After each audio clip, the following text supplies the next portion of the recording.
Hi guys, welcome back. It's Tracy with Sacred Soulmate Ascension Tarot. Welcome, welcome, welcome. Oh my gosh, we're getting so many new subscribers. I am so grateful.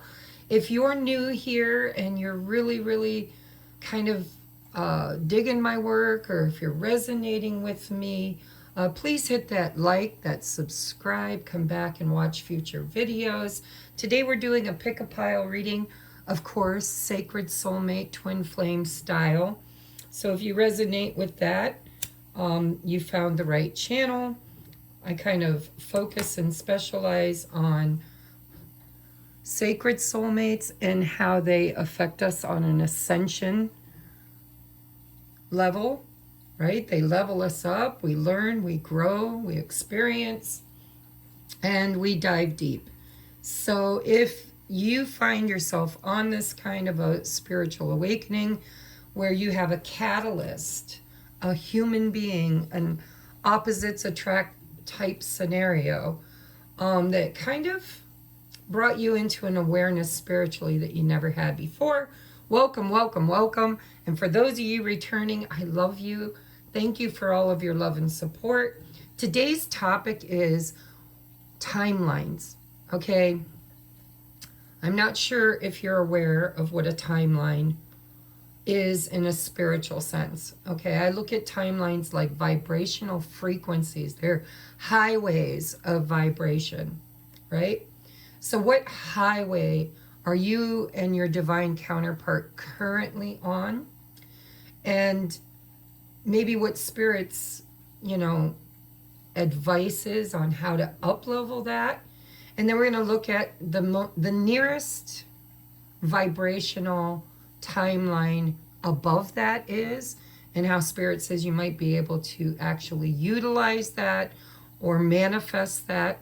And lastly, I want to take a look at, where does Spirit see you? Where does your higher self see you and your partner in a futuristic timeline, which, by the way, time does not exist, okay? We're talking about frequency, vibration, light, photons, energy, okay? So it's going to be a bit of a deep topic. I was inspired, actually. I got up this morning and I wanted to be so productive. I really wanted to be productive today. And I thought, well, I'm going to make this video and that video and this video, and I'm going to post to this YouTube channel and this YouTube channel. I mean, I've got like 3 of them, guys. Actually, I have 4 technically. Anyhow, I think they're all linked below if you're interested. I just really woke up feeling this energy of wanting to create something profound, something that really taps into the collective. I've been feeling a bit off my game, not spiritually in my work, but in my own personal experience. I don't know if it's the planets, I don't know what's going on, but I've been kind of feeling this impatience. Like, I look around me and I see where I'm at as far as my vibrational timeline, and then I'm feeling like I'm just not where I want to be vibrationally on a timeline, in my manifestations, in my bettering my skills. Am I becoming the next version, bigger, better version of myself, fully integrating my past self? We can't leave that past self behind. When gurus or spiritual teachers say, well, you've changed, you've become a whole new person. Well, yes, that's the phoenix rising. And you can burn off the old version of yourself vibrationally, energetically, but you have to integrate those lessons. You have to integrate that person, so that you're never alone. There's no segregation. There's no, me then, me now, me future. But all of those need to kind of alchemize together as one spiritually evolved being. Okay, so I don't know if you're following me. I do feel kind of deep today, but I've been feeling kind of 4 of Cupsy, like, ugh. Like my life isn't spicy enough, but it's not not spicy, right? Like I have so many blessings to be grateful for. And I am so very, very grateful for who I am, who I was, what I've learned, what I have, what I've created, how I've leveled up timelines. But I'm really kind of wanting to ask Spirit today, how can we even stretch and grow and integrate into a higher timeline? So if you're interested in that, if your whole soul purpose is ascension, today's reading is going to be all about that, okay? It's about our spiritual growth. However, if you're just here for a romantic reading, then what you'll get from this is you will see where you and your person are energetically on this journey. And maybe Spirit will give you some advice on how to get beyond the level you're at into a higher level together, okay? So how is this going to look? I have no freaking clue. I am winging this right off the cuff, guys. I didn't plan anything out, write anything out. And I know this is a long intro, but I want this to be a very in-depth reading. So pile number 1, this is, I have to look at it because it's so close to other stones. But I want to say that this is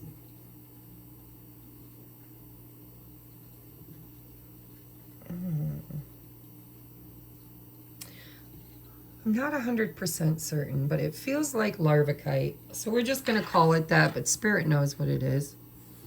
And then we have the what is it called? A dodecahedron, maybe? You guys can correct me in the comments if you know that I'm wrong. But basically, this is rainbow fluorite, sacred geometry for pile number 2. And pile number 3 is, my God, Tracy, you should really know your stones.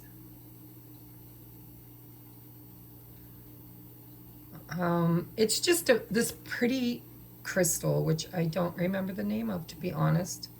But if you know, please feel free. It looks like it has little flowers in it, and I do know the name of it. It's just escaping me.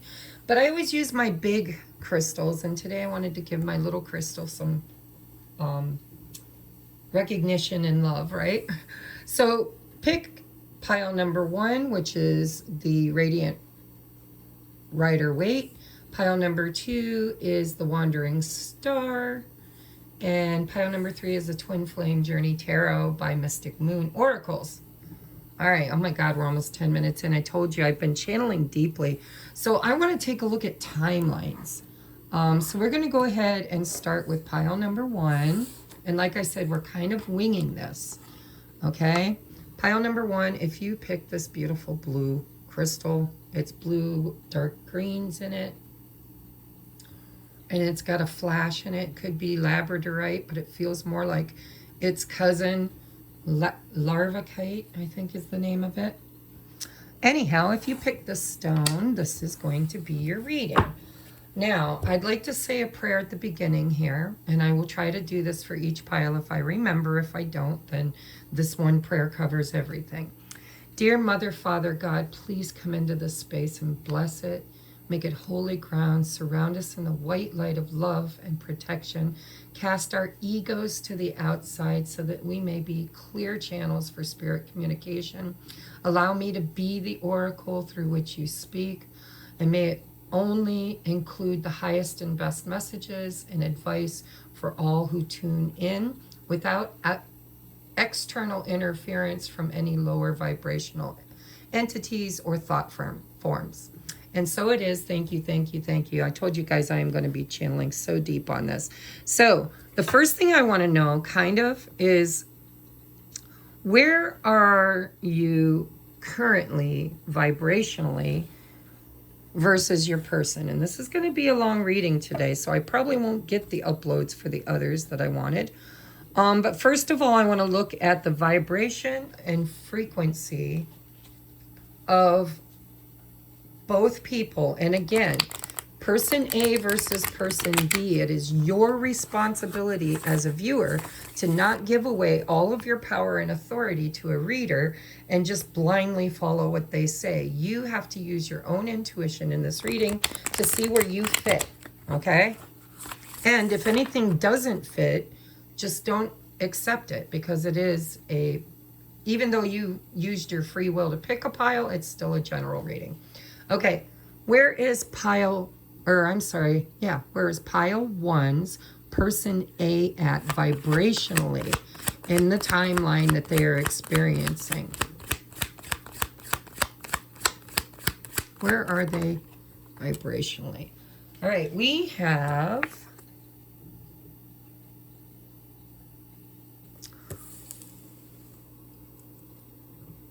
innocence, which I'm not 100% certain, but I believe it is the Sun card in this deck. Okay, this is the Osho Zen Tarot, which I'll be using for all 3 piles. So person A is kind of in this happy neutrality of innocence. I just wrote a poem that needs a little revision on the innocence of children, because there are so many of our children being programmed right now for adult agendas that it just drives me nuts. But anyhow, we're talking about innocence here, okay? Person A. Where is person B vibrationally at this time? Person B vibrationally, what timeline are they experiencing vibrationally? Ooh. Oh my gosh. And we have the conditioning card coming out. I just talked about children, innocent versus conditioning. Okay, let's take a look at their mutual spirit. What is their mutual energetic timeline? Their mutual energetic timeline that they're sharing together in their own, okay, we've got the 10 of Wands. Ooh, rebirth. Look at that. Beautiful energy. Beautiful, beautiful energy. Who are we hissing at? Who are you hissing at? I got my front door open. No other animals better come in. Oh, they're hissing at each other. I have 2 cats, but I wanted to make sure it wasn't a neighbor cat that come in, because I wanted some fresh air. I actually did a cleansing this morning so that I could prepare for you guys' reading. All right, so person A is in the Sun energy. This is somebody I believe who is enlightened, who is currently kind of seeing the beauty in the journey itself. They're much wiser because of the journey. There has been a rebirth here and an ending of a cycle between these 2 people. All right. And I thought this was Wands, but it's not. It's the 10 of Swords. So there's been a painful ending between these 2 people in the current timeline that they're in. So my guess is that, you know, we're seeing bondage and conditioning here. We're seeing one half of the equation kind of free from conditioning, kind of creating their own reality, maybe knowingly, maybe not knowingly, you know, because with the innocence, it could be naivete. But I do see here that there's an opportunity for a rebirth in this. I mean, we have the rebirth, because at the end of every cycle is a new cycle. But I'm noticing that person B over here is kind of stuck in programmed thinking still, where this one is probably kind of thinking for themselves, or at least thinking with their higher self, their spirit guides. We're never without influence, right? I mean, we always have our inner devil and angel that's constantly chirping in our ear, giving us options and free will choices. So we're never fully free, I guess you would say, from influence, even on a spiritual path. However, this person here seems to have developed some discernment about which voices to listen to and which ones not. And this person over here is still listening to the herd. They're still in the programmed thinking. They're still believing that there's someone they're not. They're still trying to fit in with their close friends and family. They're really just trying to be included, is what I'm hearing. They don't want to be different yet. That's what's creating the pain, is such drastic differences between these two. This is definitely not an alignment. This is not an energetic bridge by any means. But there is a promise here from Spirit that this is not over. Okay, there is separation here, but there's an opportunity for rebirth once they find alignment, okay? And I hate to say it, but in these kind of spiritual journeys, sometimes we find the wrong alignment. This person's negativity could absolutely bring this person back down here, which will create a rebirth here. Energetically, it's a new timeline where they're interacting, they're you know, cohesive is the word I'm hearing, and I channel guys' voices in my head, so take what resonates, leave what doesn't. But the hope is what I'm hearing in my head. The hope is that this person will actually bring this person up to their frequency, thereby rebirthing this connection into a higher timeline. And there seems to be cycles of instability between person A and person B, where they're constantly kind of repeating this old cycle where this person is actually becoming the adept, right? They're practicing in their day-to-day life how to stay neutral, how to stay open-minded is what I'm hearing. Open-minded, not innocent in a way of naivete, but an open-mindedness to be willing to kind of sit with the non-judgment perspective of what their future, what they're becoming, who they're becoming, right?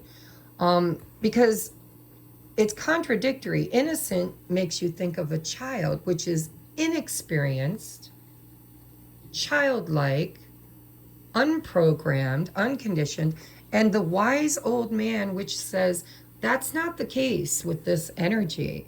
This is somebody who's kind of been there, done that, bought the t-shirt and the beer koozie, right?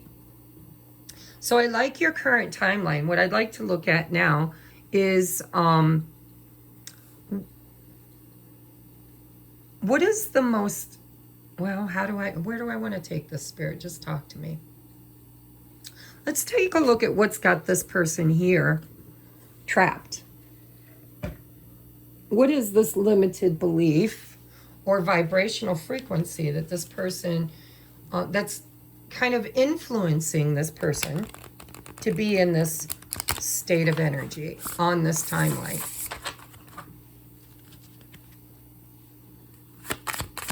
What is the frequency and vibration this person is entertaining currently that's keeping them in this conditioned mindset, Spirit?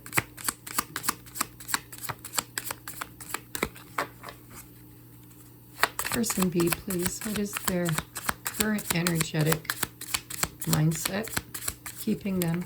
Ooh. All right. So we have ghost and comfort.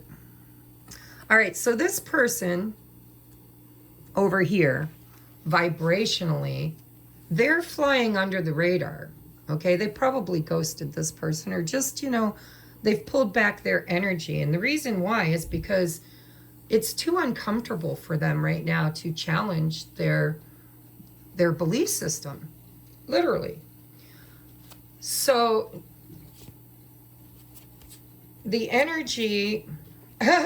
Thank you, Spirit. I was just asking. I always take the bottom of the deck for Spirit's input. I don't know why, but that's the way it plays out for me, and it feels right. So energetically, because we got energy. This is Spirit's point of view on this.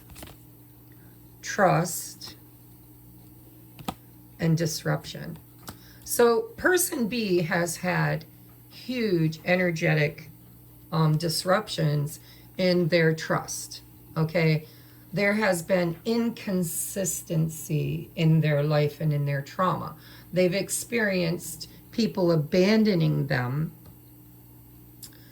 energetically or even physically, which broke their trust and created disruptions in their energy, that now they feel bound to fit in because it's more comfortable than the experience of disruption and pain when they break from the belief. Okay, this belief system looks kind of like if you came from a family where the parents always said, you're never going to be more than this, or, you know, stick with what you know, kid. Or, you know, religious beliefs, or it's limited beliefs trained to them or taught to them by their peers and by their parents, grandparents, society. But this person over here has really kind of experienced a lot of disruption in their comfort zone energetically because of broken trust and abandonment. With the ghost is all about hiding. It's you know, it's what is there in the background but is never really fully looked at. It's the shadow, right? It's what you think is dead, but it really isn't. It's still haunting you. And so what's haunting this person is this feeling of being abandoned and broken promises, broken trust. All right, so let's take a look at what has brought this person to such a beautiful high vibration. And they may not be all high vibrational cards, because, you know, this person probably had to experience this and then the healing from it to get where they're at. But let's take a look at what's going on with person A in this timeline. What's going on with person A in this timeline? Vibrationally, why are they experiencing this innocent energy? What has happened for person A to put them in the timeline? Vibrationally, they are currently in. Ooh, I'm only going to take the upright one. All right. So we have space. Ooh, that's powerful. That's powerful.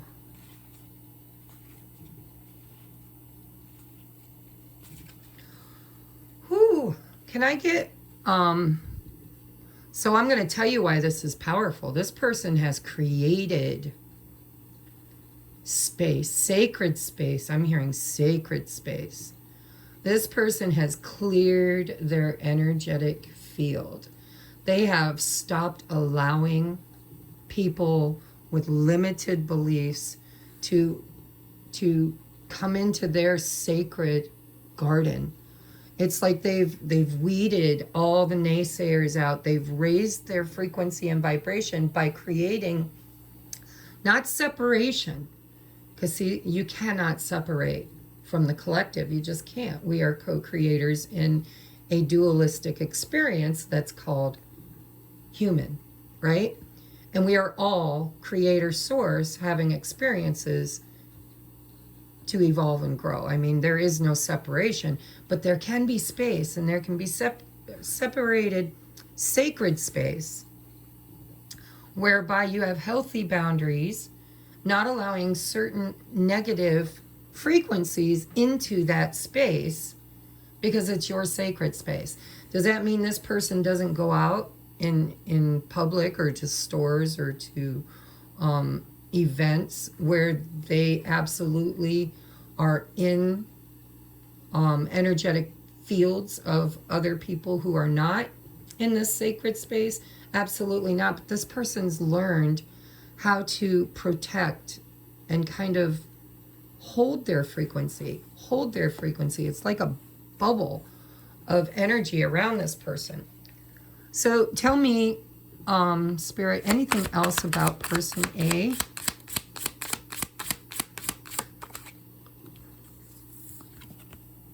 Magic.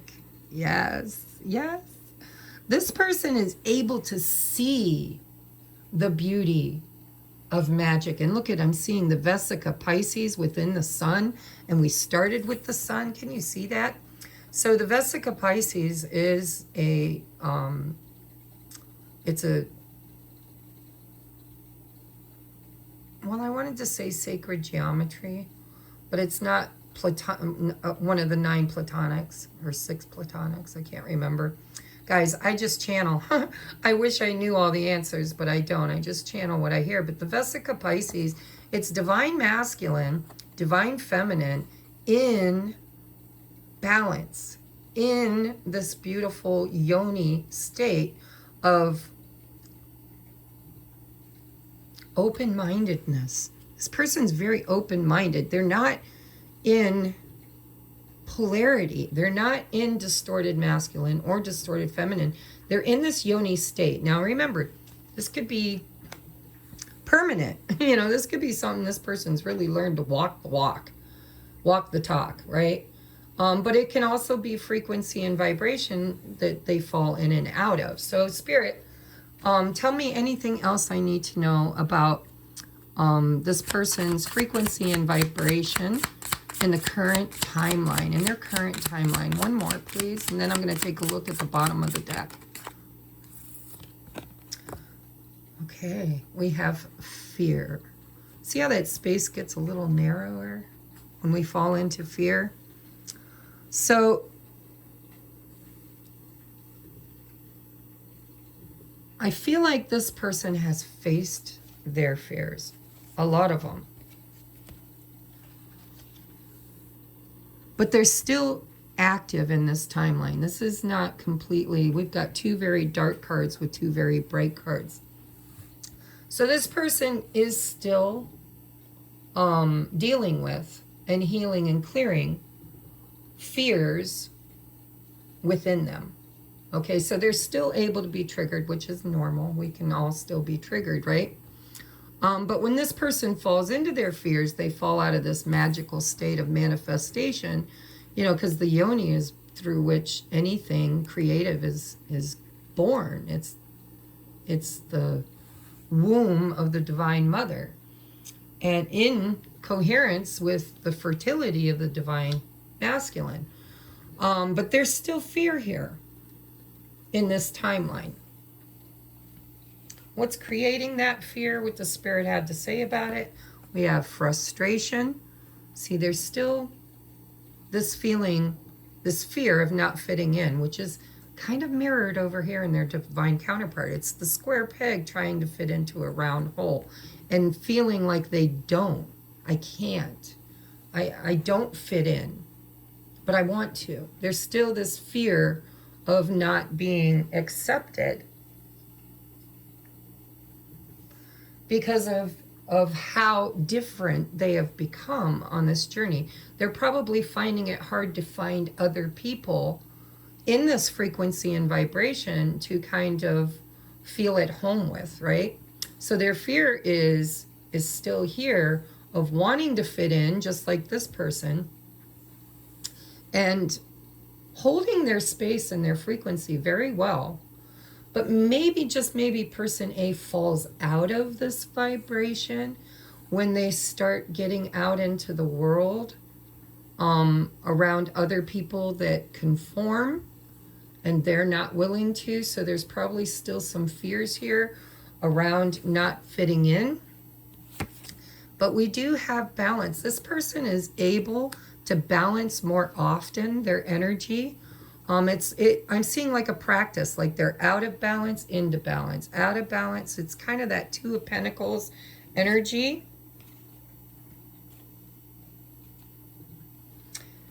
And you know, I can go a little deeper under here, but I'm not going to because I don't want to make this too long. But I will show you a succession here.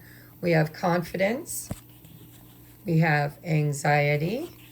we have anger, and we have success. And so it does show me the in and outs of this person's timeline.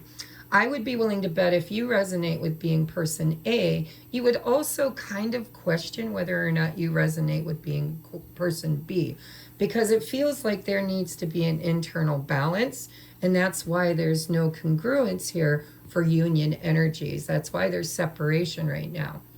Both people, by the way, this person isn't awakened yet. This one is, but they're practicing what they've learned, and when they can fall into this balanced state, more often than they fall out of it, is when this person over here will probably return for a rebirth.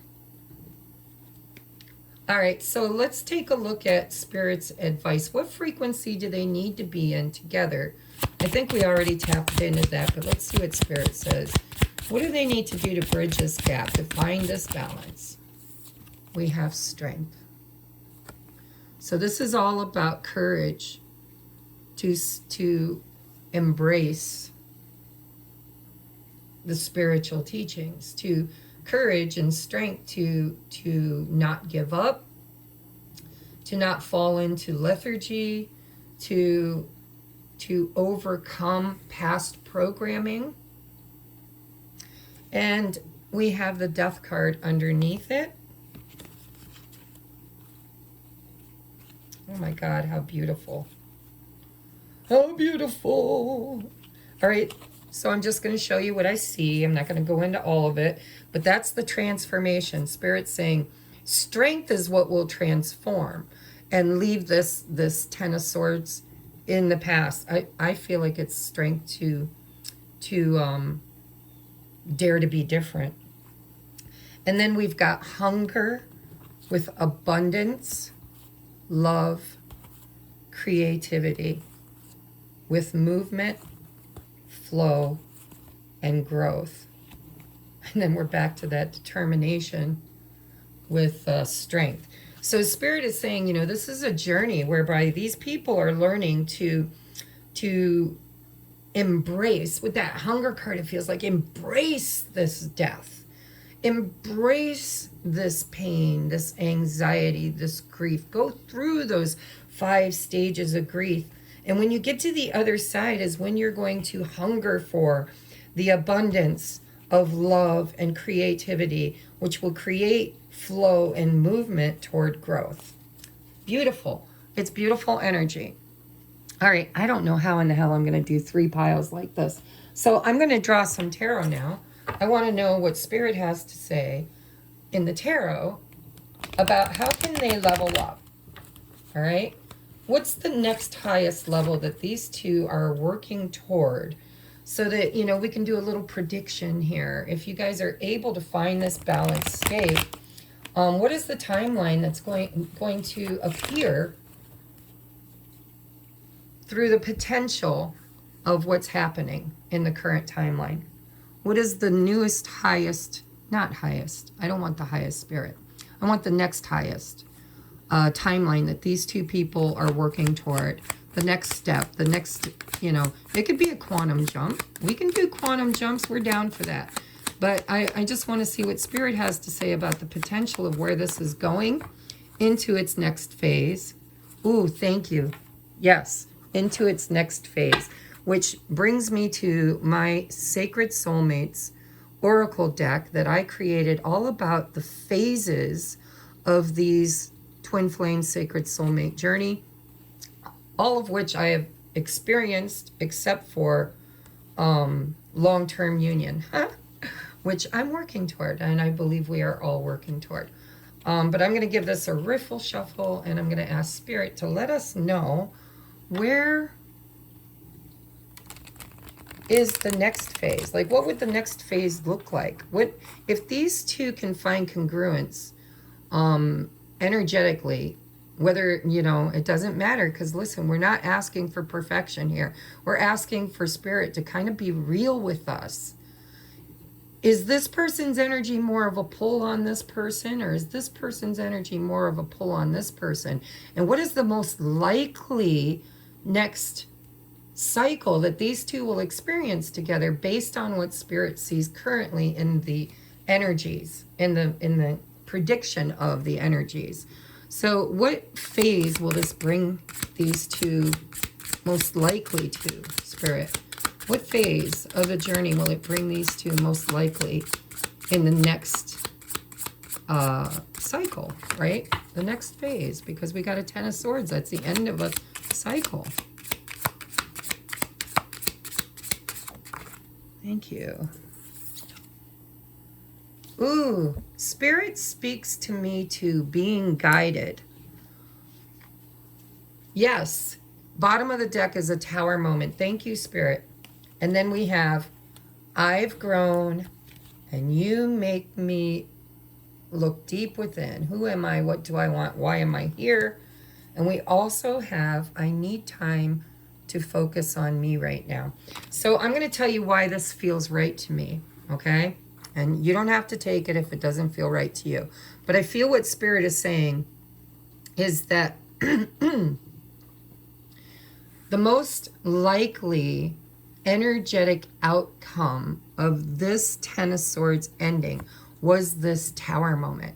It was this epiphany, okay, of some sort that this person, I believe, has kind of mirrored to this person where they're really going within. They're really going within and looking at themselves. Who am I? What do I want? Why am I here? And Spirit speaks to me too. This is the Tower. The Tower is that this person is finally receiving the spiritual advice or energy in a way that has made them look at their belief systems, look at who they are, why they are, who am I, why am I here?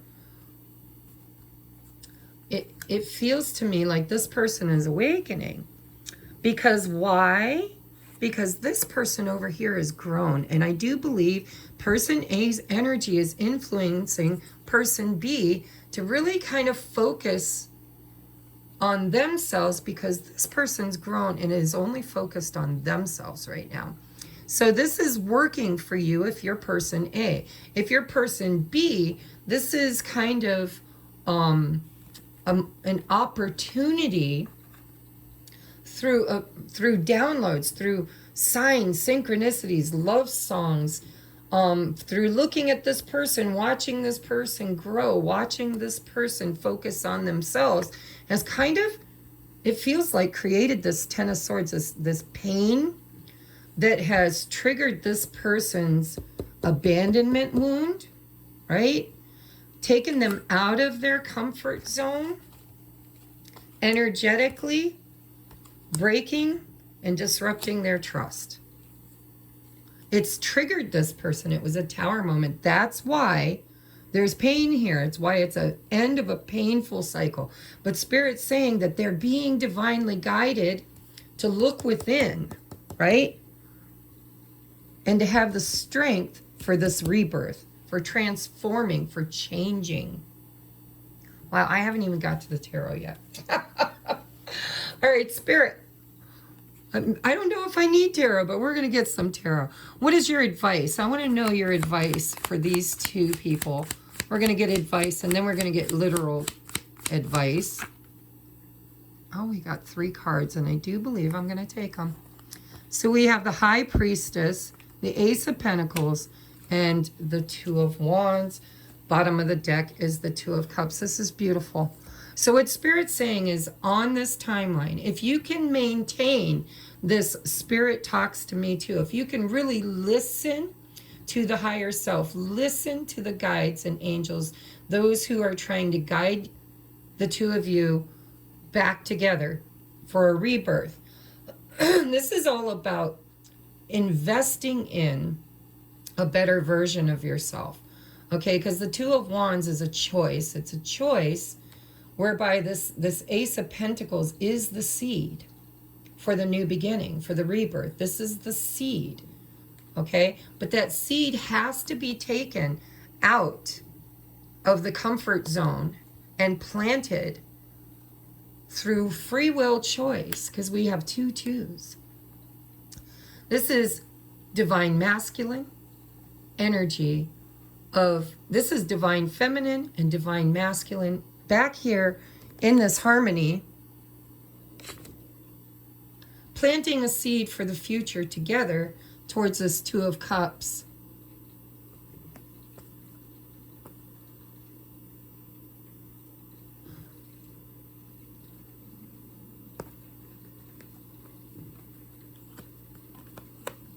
Ooh.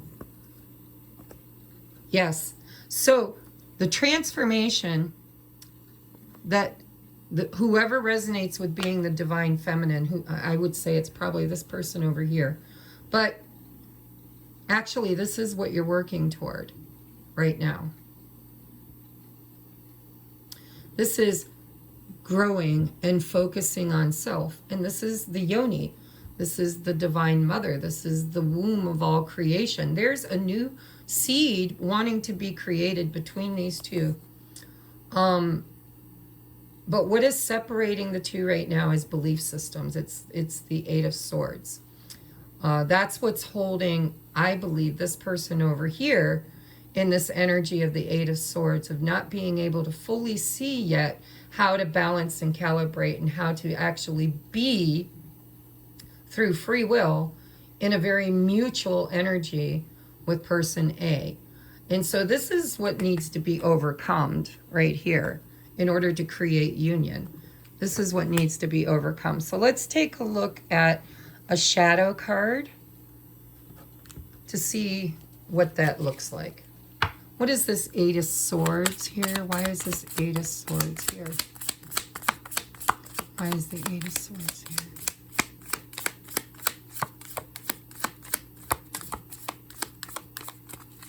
Why is the Eight of Swords here?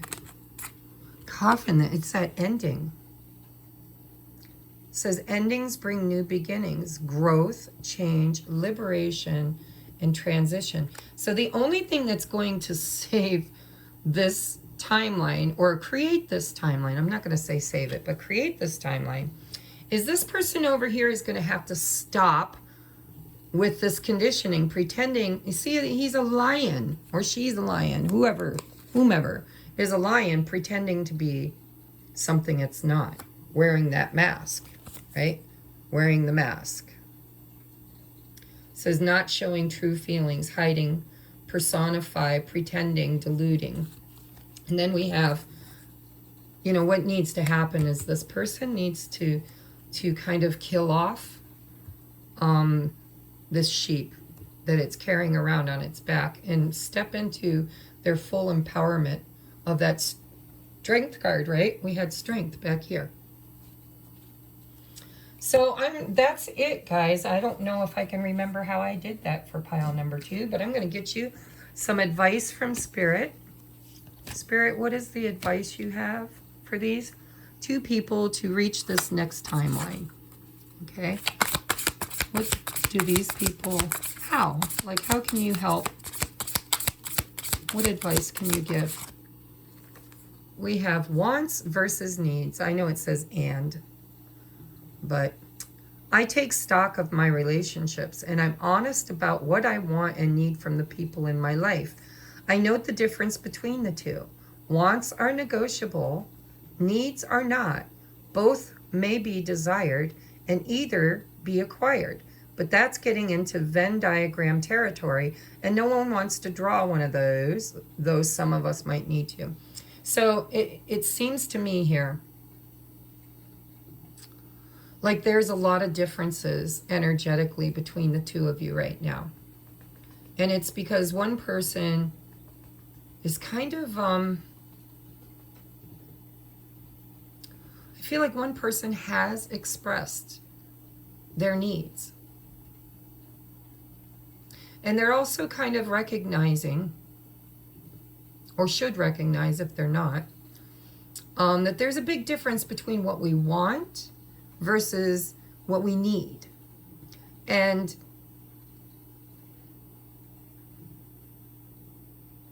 what's out of balance between the two of you is ego. I'm just hearing it. It's like this person over here is standing very firmly and strongly in the energy of knowing. Like knowing. I mean, we got the High Priestess here. It's she who knows. This person's got masculine energy of the sun with the feminine energy of the High Priestess. They're in the yoni state energetically within themselves. And they've kind of learned the difference between things that they want that they don't need, basically, versus things that they need. I don't like the word need. I just don't. And I keep bulking at this message, but it kind of feels like, you know, focusing on their own wants and needs has kind of made this person triggered to feel like this person is just like all the others, is what I'm feeling. And Spirit's saying, you know, we need to balance this out by speaking up. I feel like this person over here needs to speak up and talk about what they want, what their needs are, which might be very different from this person, but it doesn't mean that it can't be, that neutral ground can't be found, right? Bottom of the deck, we have the Independence. This is like Spirit saying, the sun and the moon, you are different. You are opposites, right? Opposites do attract. It's like divine feminine versus divine masculine. But it says, I embrace total independence. And I see how empowering that is. Yeah, not needy. That's why it was so hard for me to channel that message. Because, you know, this is about being free and independent of feeling needy, right? Of course we have needs. But those are needs we can meet within ourselves. You know, we can put a roof over our head, food in our belly. We can see to our spiritual, physical, mental, spiritual bodies. We can do all of that without codependence, without needing a partner, without needs. And that's why independence is coming out, I think, as Spirit saying, you know, this isn't about being needy. It's not about me being what you need and you being what I need, but both of us being who we are, which is the natural attractant between us to begin with, is that we are the yin and the yang, which is different, right? So I embrace total independence, and I see how empowering that is. Even when I'm in a relationship, I can still be independent by meeting my own needs, creating my own happiness. When I do that, I'm the fullest version of myself, and I have much more me to give without needing pieces of me in return. A scientifically impossible expectation. Exactly. This is all about, you know, finding the key. The key, absolutely finding the key to the kingdom. And the key to the kingdom is we don't need a partner. We never did. Separation is not real. We are not alone. We did not incarnate alone. And we all have a divine counterpart. Every single one of us. It's kind of a law, a universal law, I guess, is that, you know, we are quantumly entangled. We are particles. We are all of those things. You know, I could go down a whole list of creation theory, you know, but think of two particles or two stars. Anything that's quantumly entangled, dark matter, light matter, birth, death, everything is quantumly entangled. One cannot exist without the other. And that's where union lies for these two people, is they have to realize that yes, there can be quantum entanglement between the two of you where you feel like you can't disengage with this energetic journey. But the secret key to the kingdom is that you're not supposed to disengage. You're supposed to be quantumly entangled without needing the other to create for you, but to create together. It's a symbiotic relationship energetically. It's you know, the act of doing and reasoning and nurturing and caring and allowing. I mean, it's the divine masculine, divine feminine in congruence. And that's what's going to create this next timeline, which tells me if you picked pile number 1, you're doing awesome. Both people, actually, even the one that's unawakened, because the one that's unawakened is awakening. And they're awakening because this person over here is chosen to create for themselves in independence. This person has chosen to focus on themselves, to focus on their growth, to focus on themselves. But with a higher intelligent knowing that even in that independence, they are still quantumly entangled with this person over here, and not being in anger or resentment or frustration or fear, right? But to be in balance, knowing that, you know, I cannot be this without this. And so this is where the balancing needs to happen. Whether you're on a journey with someone else or if this is a journey within, it's the divine masculine, I feel, which is currently awakening within everybody, which thereby those who have chosen an incarnation where their divine masculine, divine feminine are in 2 incarnations, 2 bodies, 2 states of being, which not everybody will be, you know. But those who are, who know that you've met your divine counterpart, this is what you need. You need to just, if you're person A, just hold that vibration and frequency with faith, not fear, with faith and inner knowing that whatever this person is going through is part of their journey and it's necessary. And just allow them to experience it in the way that Spirit brings it to them, because it's part of what they're here to transmute. And they look to you, whether you know it or not, if you resonate with pile A.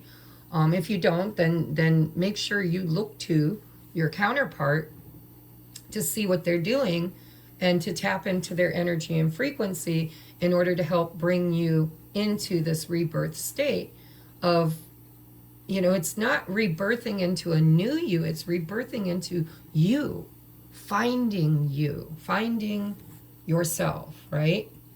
That mirror dating, that looking within. All right, so I hope this resonated, guys. That was like an hour long. I don't know how I'm going to do this, but I'm going to. So just stick around. If you are pile number 2, let me write down this timestamp real quick. Pile number 2 is at 5252. There's some magic for you. All right, I have to pick up my cards because I'm going to use them again. So pile number 2, if you've already clicked in, or pile number 1, if you're still here. If you would like to book a personal private reading to find out where you are with your divine counterpart, and to kind of get guidance from your spirit team, your spirit guides, please reach out and book a session with me. I can't wait to get some new clients to help. I have a lot of clients actually, but Spirit told me there's a 3rd wave of divine counterparts that are currently being activated. And so I'm hoping that these videos will manifest those people that are currently needing me. All right, let's move on to pile number 2. Thank you so much for listening. Please hit that thumbs up, subscribe button if you haven't yet. If you picked this, I think it's a dodecahedron, but I could be wrong. Let me know in the comments if I'm wrong. But it's a rainbow fluorite, but it's the green, more of the green color. All right, let's see what's going on. I'm going to put your deck aside, and we're going to start off, and I'm going to try to remember how I did it in pile 1, but I'm going to be divinely guided as well. I'm going to allow Spirit to just kind of dictate how this is done.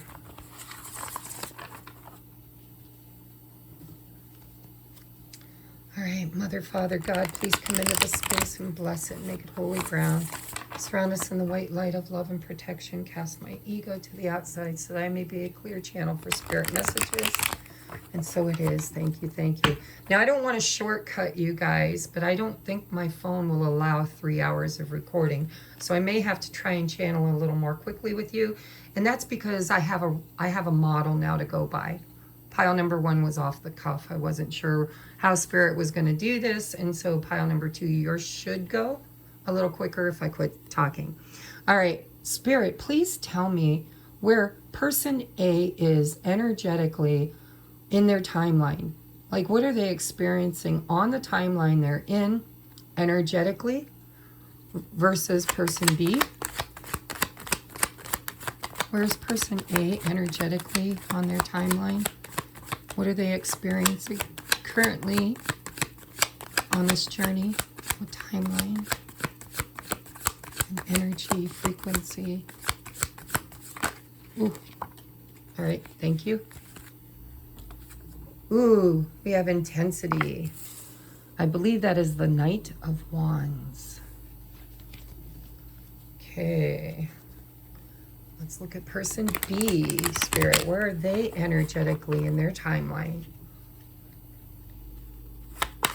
Individually. Of course, there is no individually in these relationships. You're tethered. All right, person B is understanding. I like that. I believe that could be the Page of Cups in a normal tarot deck.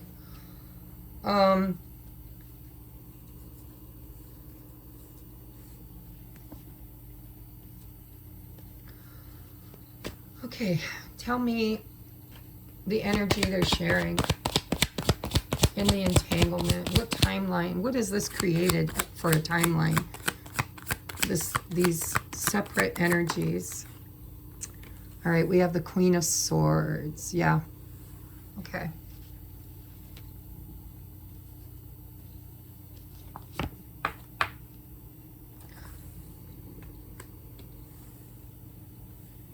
Okay. All right. So what I'm seeing here is person A is feeling lit up, right? The energy is amping up, intensifying for them. This person is experiencing new adventures. They've kind of, they're in their divine masculine energy, which doesn't mean that they are the divine masculine, but they're in the masculine energy of forward movement, of an intensified desire to create adventure is what I'm hearing. Okay, like I just need to do something different. I need to spice up my life. I want to have passionate, energetic exchanges that really feel adventurous. I keep hearing adventurous. Okay, I kind of resonate with this a little bit. Just lately, I started feeling bored, kind of like apathetic, like, geez, you know, day in and day out, everything just seems to be the same. I get up, I have rituals, right? I get up, I do this, and then I do that, and then I do this, and then I gotta do that. And I always kind of, like, my life has kind of fallen into a pattern. And this is how I'm feeling right now. So, I mean, I don't know that I am this person, but I'm just kind of trying to give you a picture of what this might look like or feel like. Is I would really love to do something different, even if it's just shop at a different store, or instead of going here every day, maybe I should go there. Or I just need a disruption in my energetic field that creates new energy, right? Adventures. Like, I want to meet new people. I want to go to new places. I want to have new experiences. And that puts you in that creative energy, whoever person A is. Remember, you have to use your own discernment to figure out who you are. And if you're like feeling, you could be both people. This could be happening within you. Because some people do come to these readings even without a divine counterpart, because they know they have one, and they're like, oh, well, let me see what's going on. You know, what's going on with my person, if I have one that I haven't met yet. So this could be alchemizing between two people, or this could be going on within you. But the Queen of Swords says, you know, there's been some, I mean, in this deck it's called morality. This is like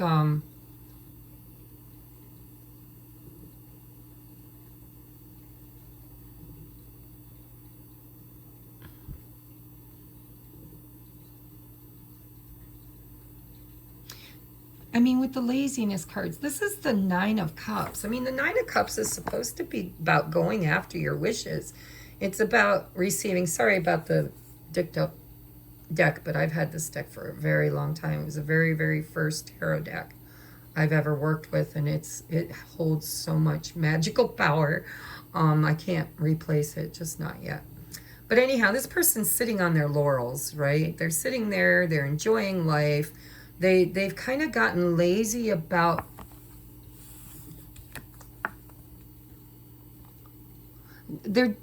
this feels judgmental to me. This feels like one person believes they're right and the other person is wrong. I don't know why, but this feels divisive to me. It feels like the energies the two of you are sharing right now is kind of self-righteous, right? It's like, I did the work, you've been lazy.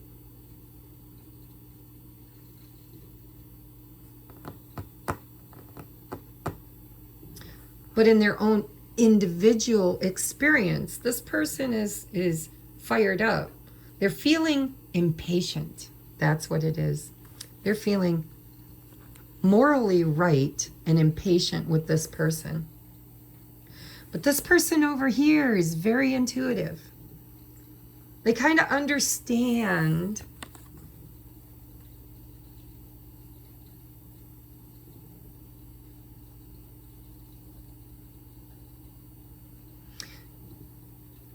I wanted to channel that this person was this, but I don't feel it. I feel like this person is this. Feeling amped up and ready to leave the confines of their comfort zone. And this person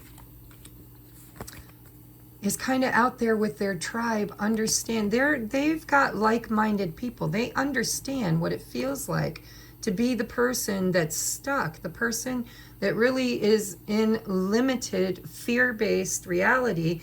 You know, this cage is no longer holding this person in, but they're afraid to leave it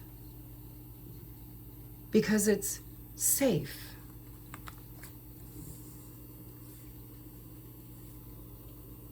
But even though this person over here, I believe, is with like-minded people and understands why this person is kind of feeling the way they are, there's still a self-righteous tone to this, where I don't think that whether you resonate with being person B or A or B, I still think that there's a need, if you want to level up to the next timeline, there's almost an ego check that needs to happen with this person. This person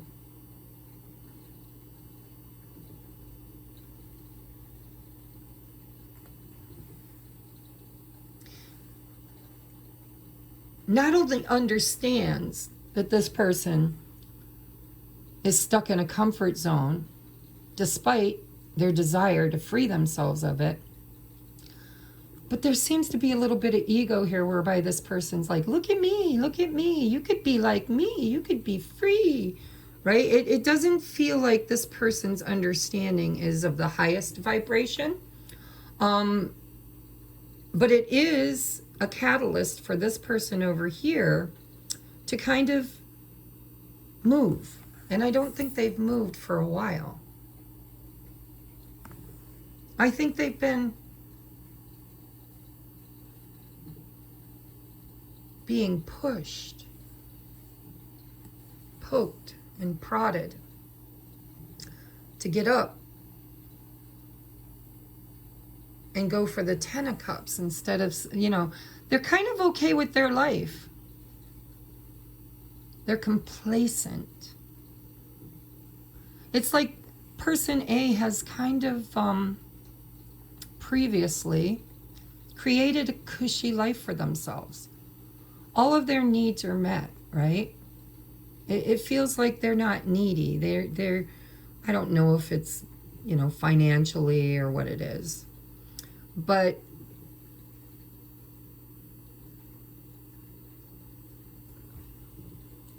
I think Spirit is saying that there's a bit of mirroring going on here. Or no, projection. Thank you, Spirit. There's some projection going on here. This person feels like they've done a lot. They've created a lot. They've grown a lot. They've moved a lot. And they're kind of sitting here enjoying what they've created. They don't see their life as being a cage. They see their cage as being their blessing because they feel safe. And they kind of are taking the stance with the morality that they're righteous by doing so. And this person is projecting onto this person, well, you just don't understand. You can't see things from the higher perspective like I can. And the higher perspective is that you're kind of just being complacent. And how do you know that it's not better out here when you're too afraid to come out and try? And I'm not saying this person is wrong. I'm just saying that this person's kind of sitting in a belief system that somehow they're more morally and vibrationally in a better place by being outside of the gilded cage than this person is inside. And honestly, when you live in a dualistic world, both is true. Both. It's like this and that can be true. You know, this person might just enjoy what they created and don't feel the need to have more, to go to the 10 of Cups instead of the 8 or the 9 of Cups. But what I'm seeing energetically, whether they know it or not, is that Spirit is here in this projection, in this mirror, showing me, the reader, that both of you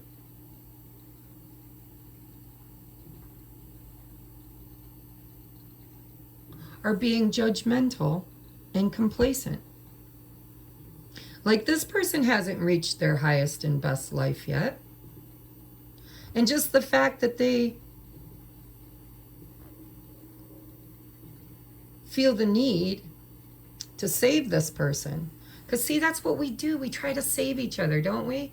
It's like, oh my God, I've learned so much. I want them to, I've said this a million times myself, you know, and I know that in the 40 years I've been on this journey that we have been each other's saviors. Like when I get myself in a real pickle somehow, some way, he energetically, you know, I don't know if it's Spirit pushing him or what happens, but he ends up coming along and triggering me into the next level of spiritual awakening. I don't think he does it intentionally. His higher self probably does, but I think it's just, you know, universally kind of a soul contract between us. But this person here thinks that they need to save this person. This person over here is kind of moving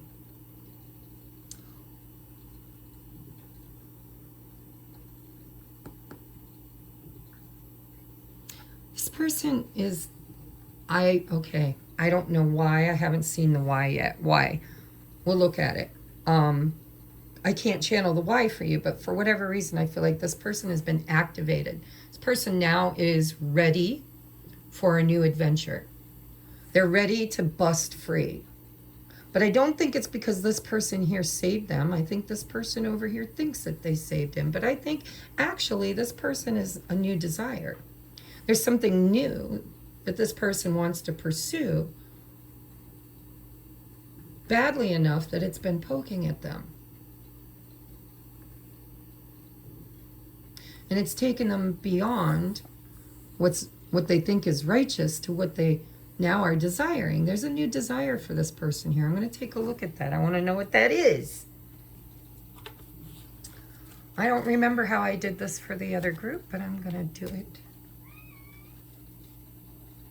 I'm going to use this deck first. Spirit, tell me, what is intensified over here for person A? Why are they ready to just like kind of bust free? Ooh, ooh, ooh. So we have stabbed in the back, heartbreak, pain, separation, deception, shocking, attack. You know, Queen of Swords can be pretty cutting and cold.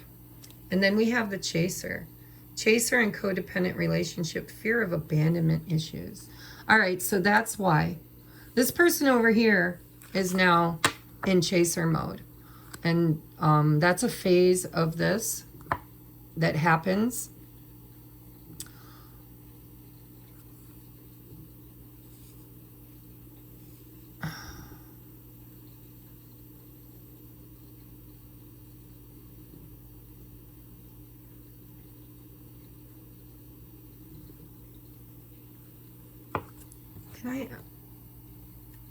Can I get a tarot on that, Spirit? I need just one tarot card, guys, because this is the way I'm feeling like I need to channel this is that this person in their own separation from this person has been stabbed in the back by somebody.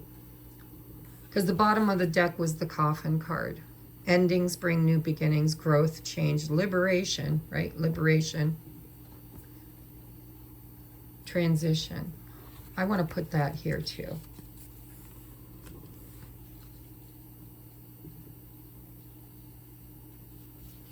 Yeah, and right underneath that is the wedding rings.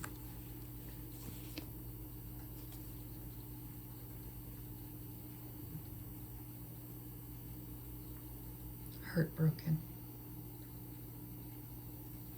I don't want to dig too far under this deck, but I'm going to tell you what I think's going on here. I think person A has recently broken up from a committed relationship, whether it was a marriage or a partnership or a friendship or a job. You know, I'm not going to say what they were married to, because some people are married to their business. They're married to their children. You know, it's whatever we feel we are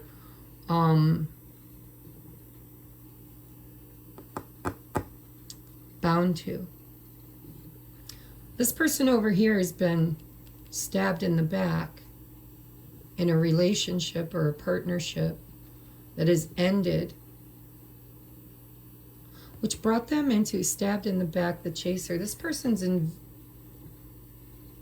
feeling victimized. They're in victim mode. I'm sorry. It's not a horrible thing. We all feel victimized by circumstances sometimes. But I need one tarot card, Spirit. I need clarity, please, on why this person is all of a sudden, yeah.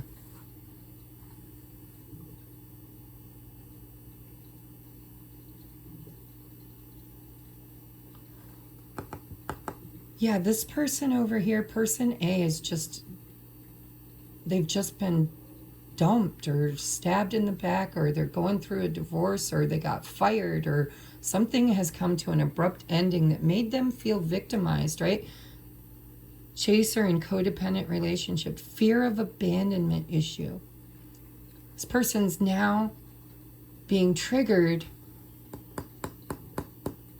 out of something that was very comfortable and was meeting a need for this person that they weren't able to meet on their own.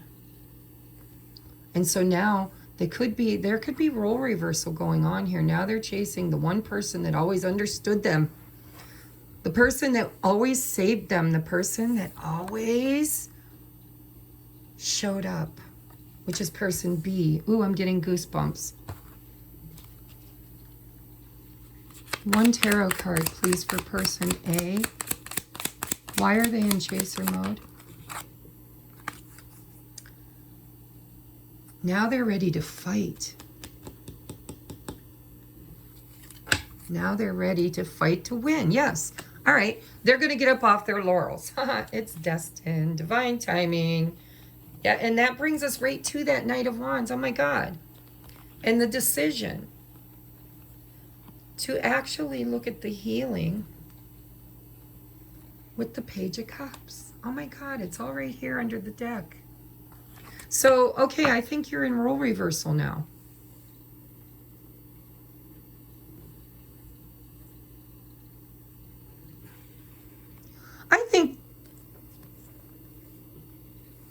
I think this person here stayed in this Nine of Cups and fought for it because they felt like they were winning.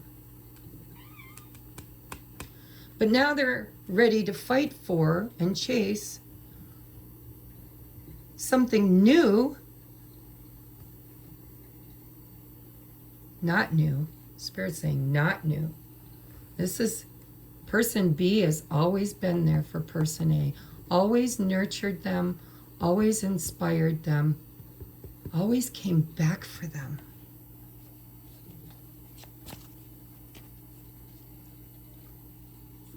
Why is this mutual? Queen of Swords. This person did the right thing. This person has always done the right thing in this person's eyes. I'm not saying that they always have, but I'm saying in this person's eyes, this person, there's that Four of Swords. This person's already done the healing, a lot of healing. That's why they are the Page of Cups. This person has awakened to spirit.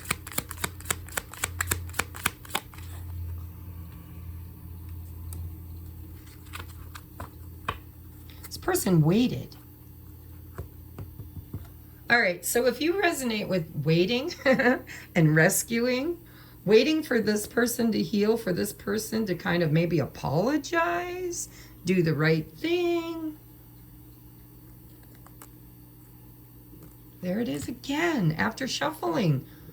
The Knight of Wands with the Two of Swords, the Six of Cups. Spirit saying, this is a soul contract. This is a soulmate this is a very, very connected two people. This person never gave up on this person. I'm not saying that that's moralistically right. I'm just saying that this person is not the kind of person that would abandon the person they love the most. And this person waited for this person to heal with compassion and understanding.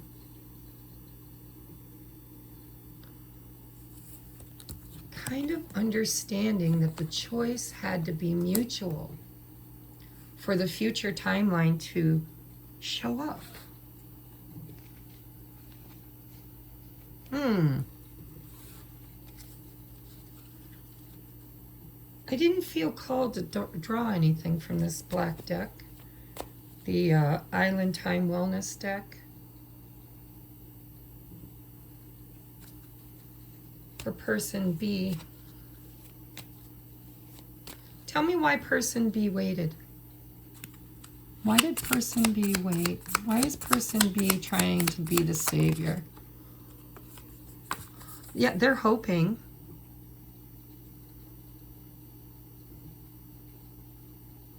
Oh. I need one more. For person B. lightning. Sudden change, shocking news, surprise, epiphany, upheaval, and transformation. Heart with a key.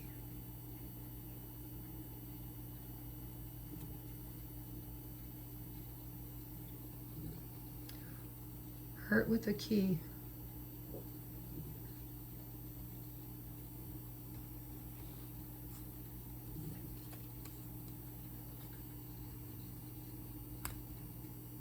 Wow.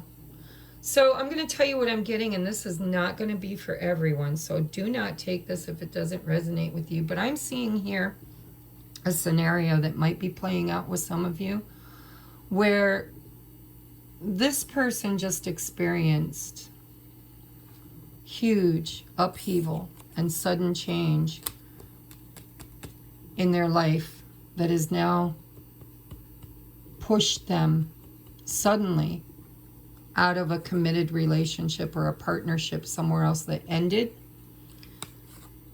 And possibly now, as the chaser, as the Knight of Wands, this person has reached out to person B and asked them on a date, talked about this rapid change.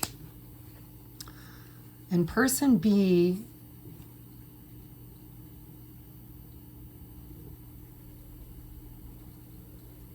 has been waiting for that to happen. Waiting for their person to become single again. To be open to dating, to getting back out there. Welcoming love. Person B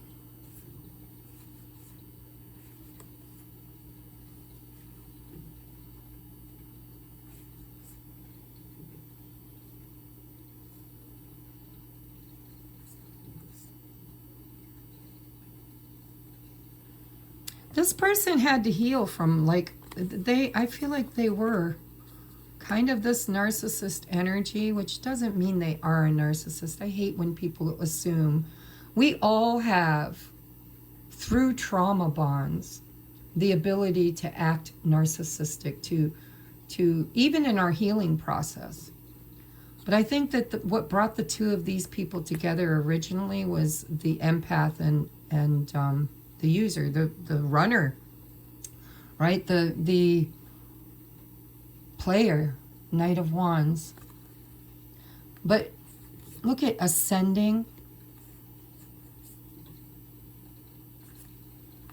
Ascending, they're telling me to start here. Transcending obstacles, learning, expansion, new phase, preparing for union, mirroring each other, self-image, relationships reflect our wounds. Girl with a snake, empath. So this person was probably in a relationship that was karmic, that was teaching them how they behaved. So like the shoes on the other foot now. This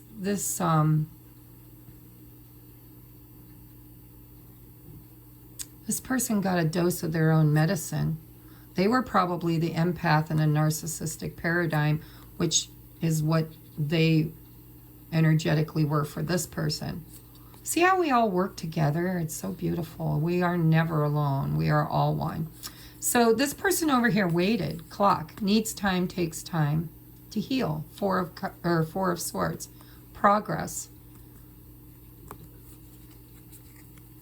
They waited for this person because this is the person that has the key to their heart. And I think this person is now kind of realizing that the only person that was ever there, that ever understood them, that was ever kind of the right person, I don't think they chose them. I think they chose someone else in that player energy, which was karmic. Oh. Okay, I see you. Where are we at? Where's this taking us? I don't even remember how I did pile number 1, guys, but I need to see. Just tell me, what phase are they currently in together? What is the current phase between these two people? No, thank you, Spirit. They said no. We want to know what phase of the journey, because this is my Sacred Soulmates Oracle by me, Tracie Redden Frick. You can email me if you'd like to purchase a deck. It's $55 plus shipping. I'm in Pennsylvania. I don't know if I have to charge tax or not, but I doubt it. If so, I'll pay the tax. But you can email me at t.rs.tarottalk1111@gmail.com. t.rs, Tarot Talk 1111. All right. What phase of the journey is this person experiencing on their own, in their own timeline, current timeline? Ooh, ooh, ooh. You haunt my dreams.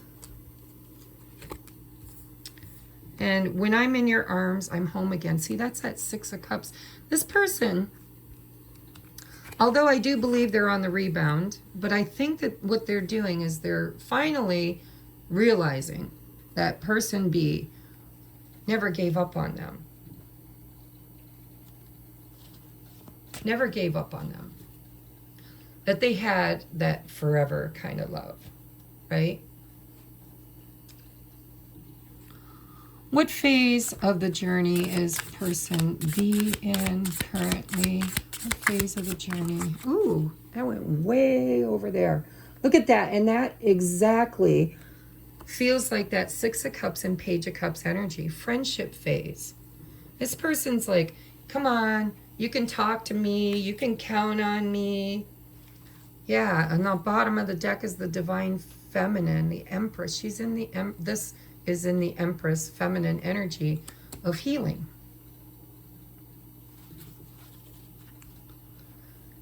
This person understands what it's like to be in this position, is what it feels like. Like they've gone through a very similar circumstance in their own life, and they're understanding how traumatic it was for them. And so they're being nurturing, healing, friendly. Friendly. Not hot and bothered and, you know, Queen of Wands. They're the Divine Feminine. They're just holding space as a friend for this person with complete understanding. Queen of Cups. Come on. Queen of Cups with the Empress. Can we spell Divine Feminine? All we're missing is the Queen of Pentacles. But yet, she's showing up in the mutual energy. And I'm saying she, I'm talking about energy. This would definitely be somebody in the Divine Feminine energy, and this would be somebody definitely in divine or masculine energy, with the Six of Wands.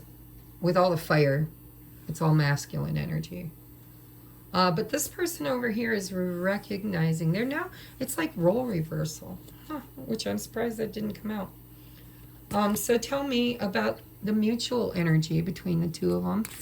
What is the mutual timeline they're sharing right now? Mutual timeline that they're sharing right now.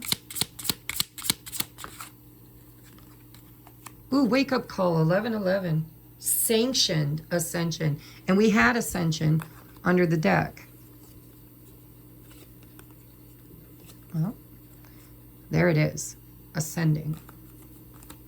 Wake up call, sacred ascension. So both of these people are mirroring each other. See the 11, the 11. This is about, this is very beautiful. This is a very beautiful energetic shift where this person wants to be like this person because this person has already been this person. That's kind of a profound feeling. And then the other one was, got my eye on you.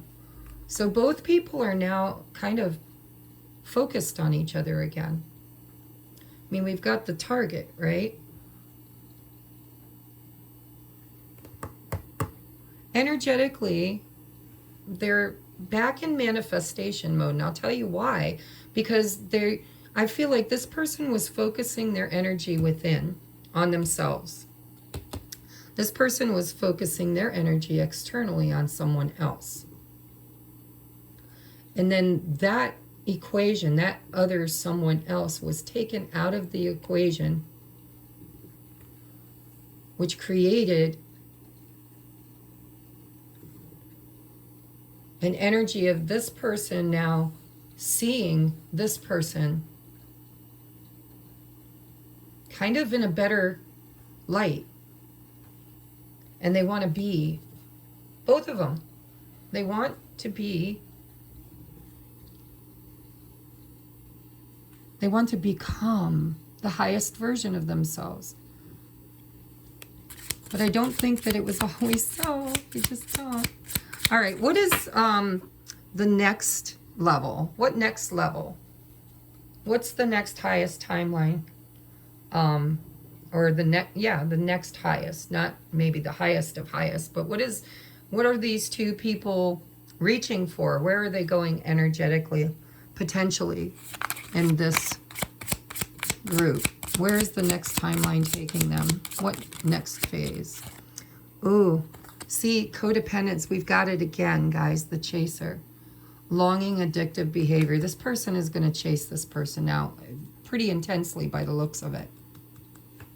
And they could be, you know, drinking.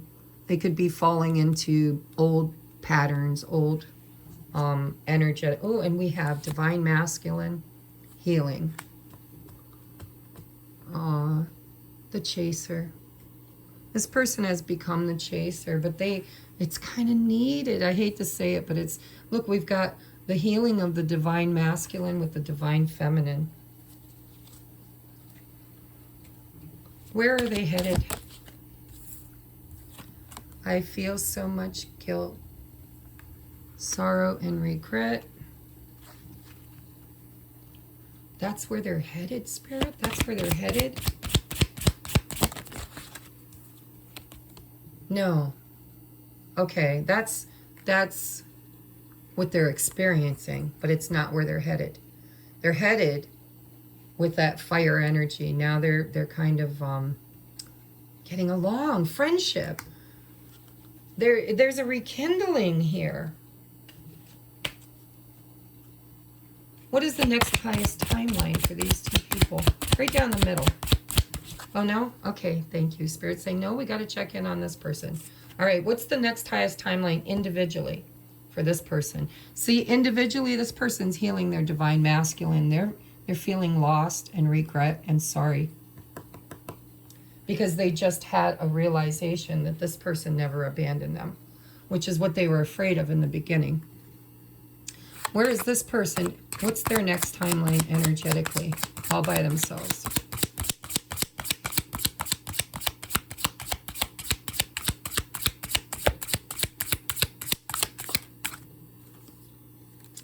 Rereading our text, wondering if I should reach out. See, this person's wondering if they should kind of help this person. Should I reach out? Should I, you know, because they understand. This person understands what this person's going through, because I think that they've been through it. But now they're manifesting each other, and this person's wondering. The big heart, right? I see you struggling. I see you. I see you. I've heard you, especially if they've reached out, because I think they have. What is your advice, Spirit? So I'm asking for advice because this person's wondering if they should reach out. Spirit's saying boundaries are up, under construction, do not cross. This person's not ready for anything more. Yep, right there. Then small talk, catching up. Friendship. I don't want to lose half of everything. Boundaries are needed. Self-care. This person, Spirit, this is advice from Spirit. This is not this person's feelings. This is Spirit saying right now, they're going through that wake-up call. They're going through this breakup. They're going through having to lose things. This was a karmic connection. This person probably at some point hurt person B in their pursuit of this you know, money, finances, safety, 9 of Cups, you know, energy. Spirit's saying boundaries need to be up. This person is not ready to meet you where you're at. This person is under construction. Don't be a welcome mat, right? Take care of yourself. Because this person is going through, their next timeline is karmic. Karmic. They have to kind of experience what they created in order to clear it, to heal it. All right, let's get you some advice from Spirit. I know I didn't do this the same way as I did pile 1, but I'm allowing Spirit to just divinely guide me. Because it feels like Spirit's saying, whoa, stop right here. We don't want this next timeline to be this person over here becoming the doormat again. We want you to love yourself. And it's okay. They're saying, absolutely, it's okay to talk to this person. It's okay to be friendly with this person, to care about this person, you know, but divine timing is at work here. This person's going through their own karmic ending of a cycle, which has created this codependent energy toward anything. You know, it's like, oh, well, this person that I was with, that I chose over you, stabbed me in the back and hurt me, so now I see your value and I'm going to come running towards you. And Spirit's like, put them in the friend zone. Because they're having a wake-up call. They're having an energetic reckoning. And they have to experience some of that karma, that wheel of fortune, right? That's karmic. It's divine timing with a karmic spin. And so do not become this person's doormat if you resonate with being person B. I want you to love yourself, to take care of yourself, to be this divine feminine and attract this person in a healthy way, not a codependent way. Okay, codependent states that, oh, he or she is single now. Let me just, you know, be the one they run to. With that righteousness, that morality, right? Spirit saying, don't trick yourself into thinking you're the better person by taking advantage of this person's chasing energy, because it's not in balance. They're under construction. They're going through an ending of some sort that needs to be balanced out before you come. I'm just hearing, don't be anybody's savior. Don't be anybody's savior. Take care of yourself. If you focus on healing you, this person is focusing on healing them. That's the mirroring, right? That's the sacred ascension is, it would be so easy for person B to fall back into that narcissistic paradigm where person A becomes elevated again in their eyes and becomes that, then role reversal happens again, and this person now becomes the chaser, and this person is sitting in that 6 of Wands energy of dominance and in a very distorted masculine energy. So Spirit's saying this needs to be, needs time, takes time, in time. Healing is happening. This person is under construction. Yes, they are realizing that you love them. Yes, they are realizing that they probably should have chosen you, that you've never abandoned them. I keep saying you, I'm just talking about person B, right? If whoever's watching this that resonates with person B, person A is looking to person B and seeing them with new eyes, and that's a good thing. But don't allow that to trigger your own inner Queen of Swords. What was it? Queen of Swords and what? I don't even remember what the other... Oh, and the 9 of Cups. Don't let your ego be stroked by this person's downfall. See, I knew you'd come running back. I knew that you loved me. I knew that you should have chose me all along. I was the right person for you. Don't fall into that trap. It doesn't look like you are, but if you are, don't. Because Spirit's saying, you know, they want you to friend zone this person. They want you to have unconditional love, to be there, to show up for this person, but in a very balanced way. In a very knowing way that this person has not healed that side of them yet. It's just now being shown to them. They're just now recognizing it. And you're a very, very big, big reason for that. But continue being that reason. Don't be this person's savior. They have to learn how to not be codependent on anybody for their own happiness. That's what got them into this mess to begin with. All right, advice, please, for my viewers. Just advice for the viewer on how to reach this next timeline. What your guys' next timeline is focus on you. Both of you. See, if you're focused on each other, it's taking the focus off of self, which is where the healing needs to happen. All right. Advice, please, for the viewer to reach this next timeline in a very balanced way, vibrationally. I feel like I missed it. For the viewer, please. Ooh. Okay. We have 2. And I'll take the bottom because I recognize energetically how it was placed there. It was not originally the bottom. All right, so your advice is teamwork. I'm determined to be a good teammate in all my relationships. If we disagree, I'll resist the urge to place blame and look for a way to solve the problem together. When we're a team, everything's a game. And when we're on the same side, nobody can lose. Not even the Cubs, finally.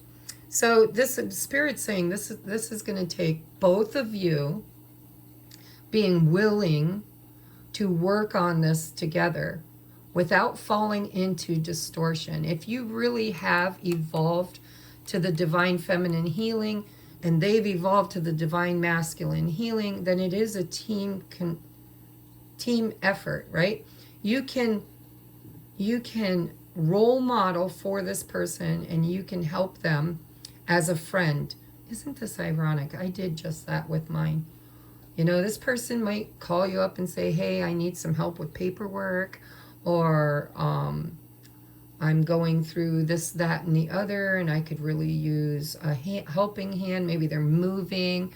It's friendship is what I feel like Spirit's saying. You know, you can team up with this person with that small talk, that friendly energy of being helpful without being, you know, without doing all the work for this person. Help them do the work, right? And we have levity.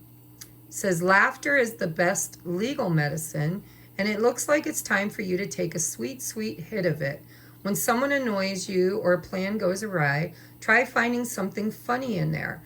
And if you ever feel like the butt of a joke, remember that the only difference between someone laughing at you and someone laughing with you is that in the first version, you're not laughing. You always have the option. So opt to lighten it up. It's legal in almost 200 countries. So this is about finding joy together as friends, helping one another without being codependent on one another. And this is your advice, is kind of see the irony that your person just probably went through something that they put you through and maybe other people through, and see, you know, the irony of them being on the receiving end of that, but try not to make it ego. You know, you can laugh with somebody. This person is your friend. You can say, wow, you know, like how ironic that things are happening the way they are, but kind of bring light to the situation. And then we have open-heartedness, which is, I think, that, you know, divine feminine energy that Spirit is saying needs to happen here. I know that life and the people living it can be an absolute bummer sometimes, but I promise not to let unhappy chapters make me jaded. If I let negative experiences turn me sour, then the jerks win. So I'll move on with an open and hopeful heart, if only because I hate losing to jerks. Regardless of where you fall in this camp of person A or person B, there really is this need to kind of see the irony, see the energy in a way that doesn't victimize either person, but actually empowers them to open their heart and to be authentic again. I think friendship is the biggest advice for these two people right now. Is, you know, you love each other. You know you love each other. This person, I don't know why they didn't, you know, choose the 10 of Cups. They chose the 9 of Cups, and it kind of backfired on them. And I don't think that person B has any right to judge him, because my intuition tells me that person B has been there, done that, bought the t-shirt and the beer koozie. They probably freed themselves from a karmic relationship or a marriage or a job or something that really had them stuck and bound, and because they were able to free themselves, they can actually help this person free themselves. But the idea here is Spirit saying, don't rescue. Just be the light. Just have an open heart. Be kind. Be generous without over-giving. Don't become the doormat. Don't set yourself on fire because this person all of a sudden has lit a match, right? Don't fall back into the old cycle of letting this person be such an attractor to you that you become, that we role reverse again. It's just time to break the cycle. And if you're wondering if you should reach out, I think it's okay to reach out as a friend, but do not pursue this person or allow this person to pursue you romantically until they have healed the chapter they're just now closing. And this person needs to spend time alone to reflect on what they just experienced and how, you know, how it came to be that way. All right, so pile number 2, that's your reading. I know it's a little different than pile number 1, but I'm just being divinely guided to do it the way that Spirit wants me to do it. And I really, really want you guys to please reach out if you would like your own personal private reading. If you can't afford one right now, times are tough for everybody. If you can look at my wish list over on Amazon and find something affordable that you can afford on my wish list to donate, I will do a mini energy check-in for you as a complimentary reading and as a gratitude for your donation to the cause, the channel. And all you have to do is go over to that Amazon wish list, pick something you can afford, have it shipped to me, which everything's included in that link.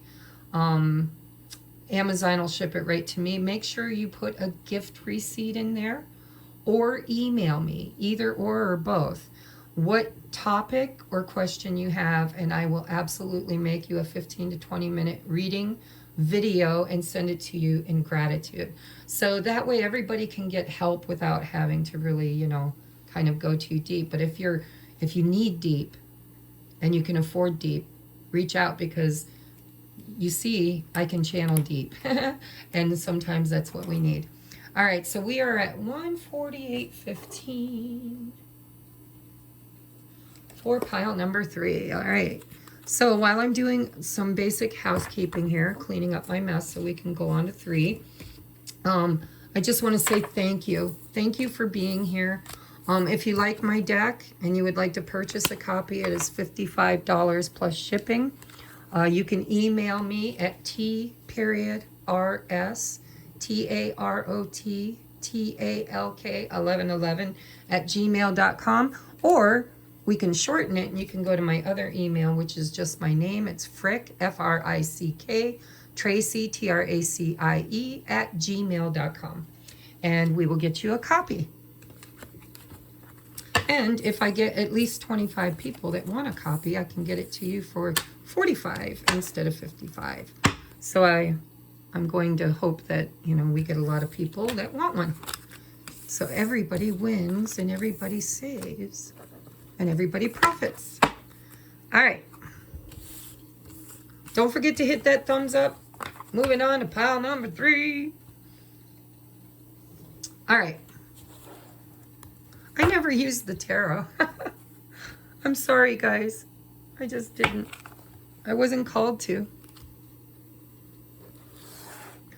All right, moving on to pile number 3. I don't remember the name of this. I think it's some kind of jasper, but I'm not sure.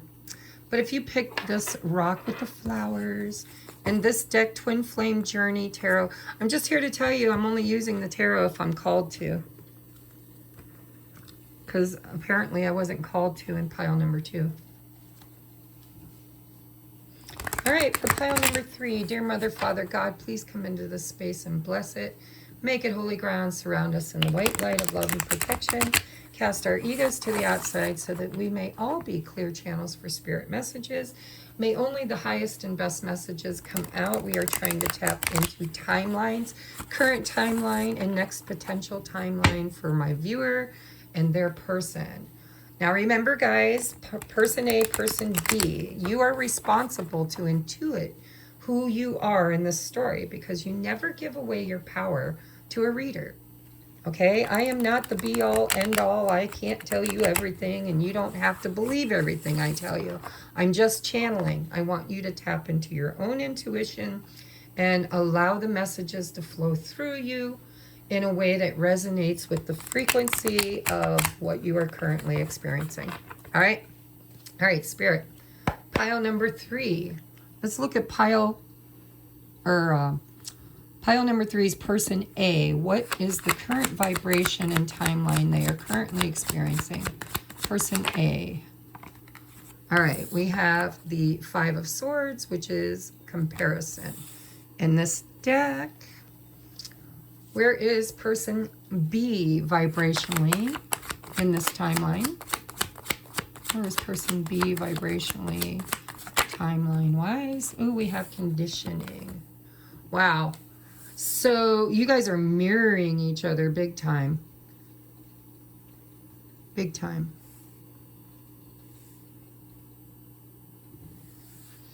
I'm hearing, let it go, let it go. I can't hold it back anymore. There seems to be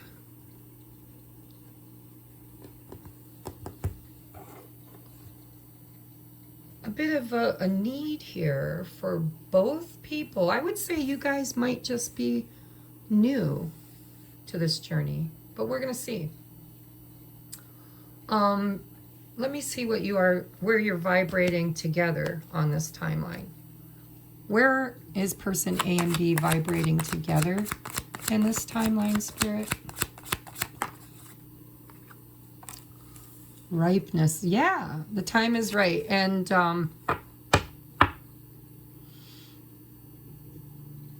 we got another 9 on the bottom of the deck with past lives, participation, understanding, sorrow, fighting.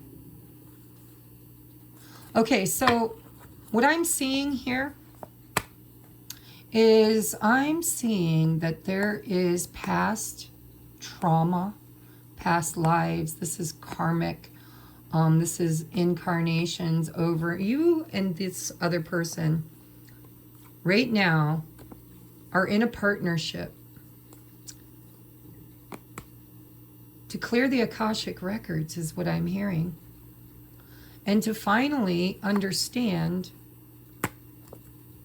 that you're ready. What are you ready for? You're ready to heal. Look at 999, guys. Look up 999.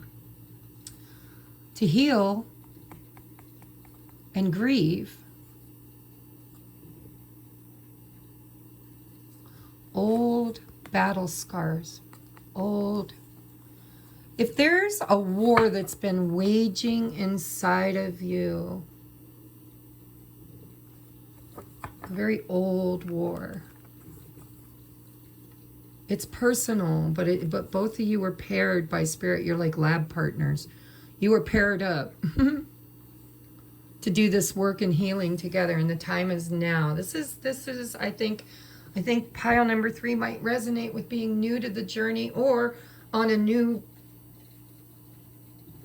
You could be repeating an old. If you're not new to the journey, then you're repeating an old cycle. Because you haven't fully cleared and healed and grieved the shadow. of the Akashic records, not just this lifetime, but ancestrally, right? What do we mean by ancestral trauma? Well, my dad was a drunk, my dad's dad was a drunk, my dad's dad's dad was a drunk, or maybe the mom was a drunk, or maybe it bebop back and forth. You know, maybe there was just ancestral trauma is something that is experienced generationally over and over again. And I think that the two of you have been paired up as lab partners in order to clear that Akashic records, to bring it back to a 0 point energy of being independent, because it is the 9 of Pentacles, independent, ready for independence. And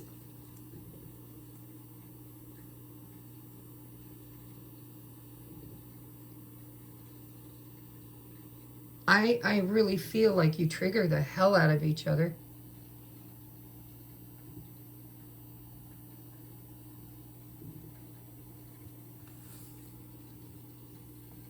I think there could be some blaming on both sides, right? Well, it's his fault, he's not getting his shit together, or it's her fault, she's not getting her shit together. Well, I did mine, they're not doing theirs. It feels like a standoff egoically with the 5 of Swords that is based in a trauma bond of not really being authentic in communication due to ancestral programming. Wow, this is a deep pile. Let me say that again. There is an internal and external argument going on between these two people energetically because of ancestral programming of being right. Whew. Let me clear some energy. That hit me hard, guys. I'm going to tell you why, because I think you're triggering the hell out of each other. I think person A is blaming person B, and person B is blaming person A, and they're saying, well, you know, person A thinks they're all that, or they're comparing me to someone else, or, you know, it feels a bit like he said, she said. It's strategy. I'm seeing the tiles in the back here. And it feels like I keep wanting to say a Mexican standoff, which is very racial spirit. I don't want to say that. But it feels to me like these two people are in separation because of an idealism that isn't even their own. And they're being very strategic, like, well, I'll reach out if that one reaches out, or I'll reach out if that one reaches out, or I'll see their point of view when they see my point of view. And it just feels like there's a whole lot of old trauma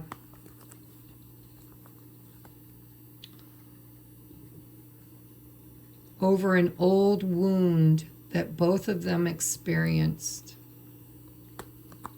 and they trigger each other. But that triggering is a blessing because it does bring us into the understanding of union, because that's the 4 of Wands. This is about healing your ancestral lineage. These two people are currently in a timeline, which could be many timelines, because this is a hard part of the journey, of really removing the masks of ego, and awakening to the higher perspective of unity consciousness with the 4 of Wands, which I don't think they're in currently, but I think that's what they're aspiring toward. They've been paired up by spirit to awaken each other and trigger each other toward union. But what both people really, really, really are being triggered to do is heal the patterns, the cyclical patterns that are trained and programmed and conditioned through separation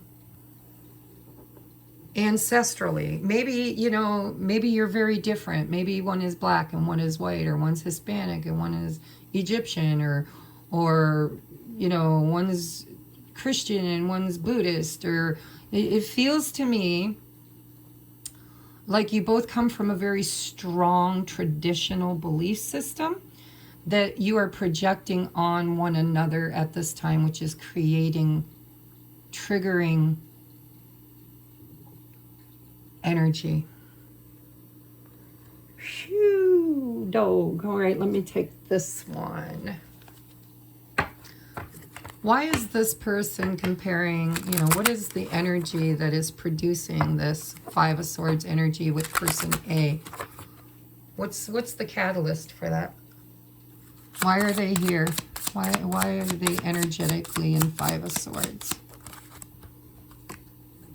Yeah, frustration, a square peg in a circle hole. This person's tired.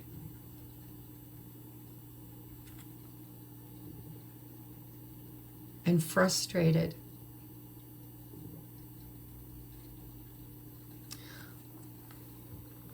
Not just with person B, yes, with person B, but with the collective. This person's tired of having to be like everyone else. They're frustrated with the norm. They're a disruptor.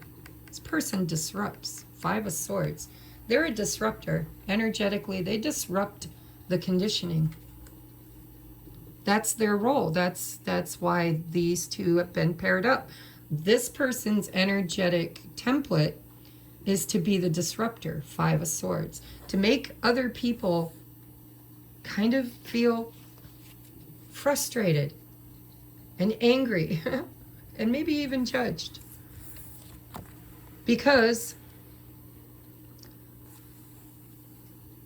it makes the other people, and I'm saying people because I don't think they're just doing it to person B. I think that they're actually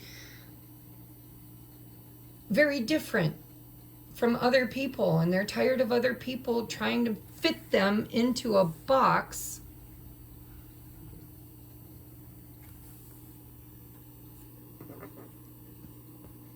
that they're ready to bust out of.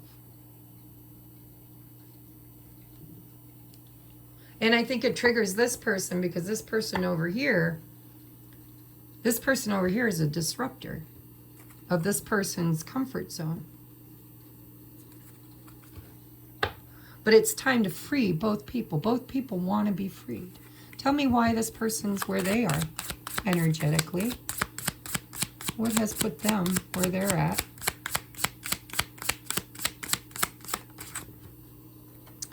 Fear. Fear. What are they afraid of? What are they afraid of? One more, please. What are they afraid of? Ooh.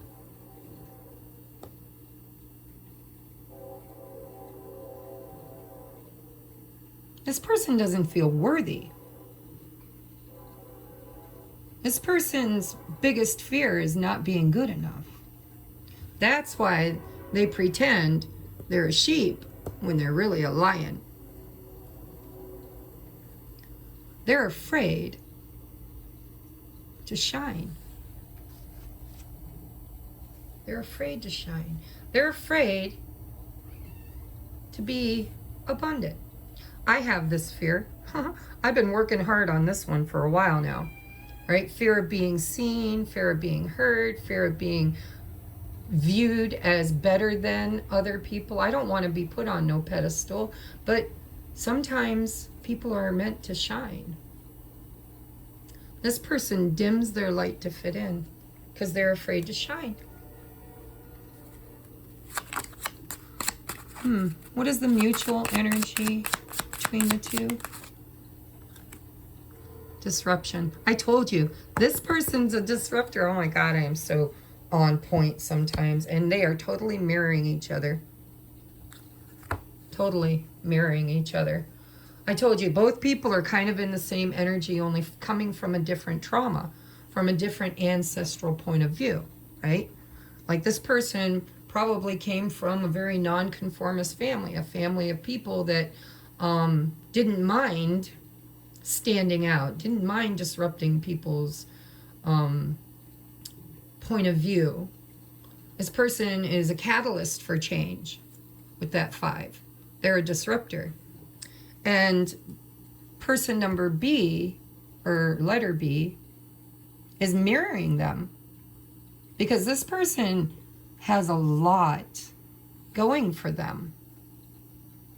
And they're dimming their light to fit into this hole. And this person's not. So I don't know who you resonate with being, but if you are embracing your uniqueness in a very bold way without fear of disrupting other people's ideas of what is normal, if you resonate with being a person that embraces their differences and doesn't like to be compared to other people, likes to stand out, likes to be different, feels comfortable in mirroring to others that differences are what makes us beautiful and unique, then you are mirroring to this person this fear, because they recognize that they see you, person A, is being seen by person B,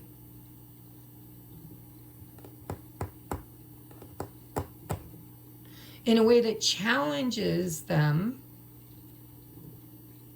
I'm just getting person B here. Could be religious, could be in a family where, you know, they were taught God comes first, others come second, they come last. People who are rich are somehow evil or greedy. They were probably raised to give everything away. It's like, you know, give away all your material belongings and follow the spiritual path. But really all it created in this person was fear of success, fear of shining, fear of being the fullest abundant version of themselves because of somehow not feeling worthy, or being trained, conditioned to not feel worthy of such abundance, right? It's like being abundant means others are in lack. And that is not an idealism that this person has been taught or sits easy with. It's like, no, I don't want to shine too bright because that means other people become dimmer. But that's not the truth. Spirit wants you to know that, you know, we can reflect the light. The light is refractive. So if you shine the light, others will see it and reflect it back to you. It's not about taking from somebody else. It's about giving to others. And then allowing that giving to reflect back on you in the form of abundance. Ooh. Can we say, ooh. So I want to see why this person is frustrated and disrupting. Ooh, the snake. Competition, enemy, clever, malicious, look over your shoulder, the other woman. So this person, because we have competition, right? 5 of Swords. This person is in a very distorted energy. They both are. You both are. I'm sorry. I don't want to hurt your feelings. It's very necessary because you are mirroring each other, which is creating anxiety and disruption in a belief system that's really false. Okay? This person is no better than anybody else just because they're unique. And this person is not less than anybody else because they're unique. It's the two. Both are very unique. One is kind of taken the point of view that they're unique to the point that they're better than other people. And this one is unique to the point where they're fearful being unique is somehow going to make them stand out, which will create disruption and anxiety. Tell me about person over here. Why are they in this distorted energy? Why are they here? Ooh, we got 2 for them. We got Cupid's arrow. Have faith. Love is coming. Why won't you? Surprise, invitation, or meeting. Hesitation. I like you, I like you, I like you. Someone likes you. Romance is blooming. Fun flirting. Want to date. And then we have outdated thinking. Conditioning. Replaying events over in your head.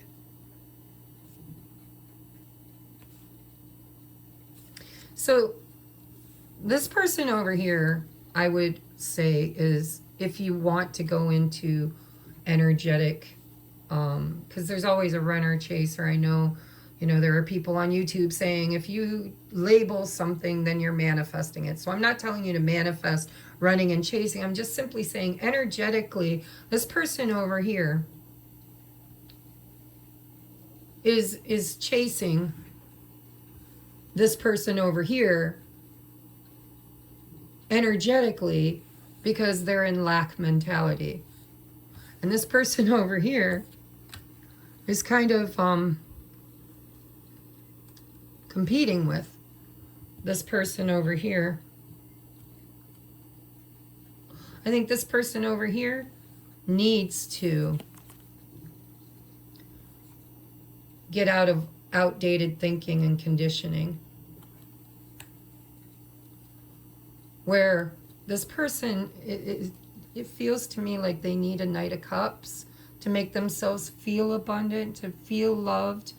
I need Cupid's arrow. I need somebody to tell me they like me or they love me. And this is a pattern energetically that they've inherited in their ancestral line. Needing somebody to rescue them and to tell them their value, to make them feel valuable, feel loved, feel worthy. Low vibration, but it comes from ancestral patterning, outdated thinking. Thinking that, and we were programmed that way, every single love story that you've ever watched in social media or Disney or whatever, there's always the savior, there's always the knight in shining armor, and then there's the damsel in distress.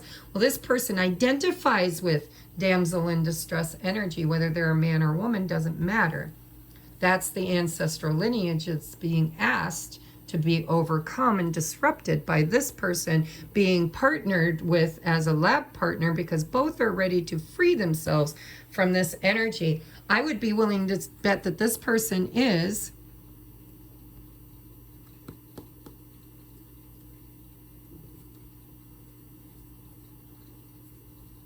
says the other woman. This person could identify with a very egoic place of infidelity. This person over here, maybe their ancestral patterning is, they watched their role model cheat on their mom or their dad, cheat on the other spouse, had to keep it secret. But this person's a very empathic person, and even though they've adapted and adopted some of this negative energy of role modeling after that, this person over here, that you were paired to disrupt this negative pattern. I don't know why, but I want one more for person A. Ooh, we got 2 more. Girl talk, time with friends, moving on, happily single, living in the moment, having fun. And not today, not dealing, hurt, avoiding a conversation, call person, boundaries, still angry. I think this person is running from this chaser.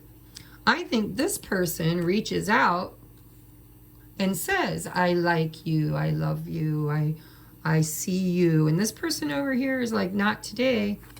Nope, not today. Because this person sees themselves as being wiser, smarter. There's a war going on within this person about wanting to not become what this person has become. Both of you trigger each other. This person does not at all like the person energetically over here, because they trigger them. This is the bad guy in their mind, but they're so attracted to this person.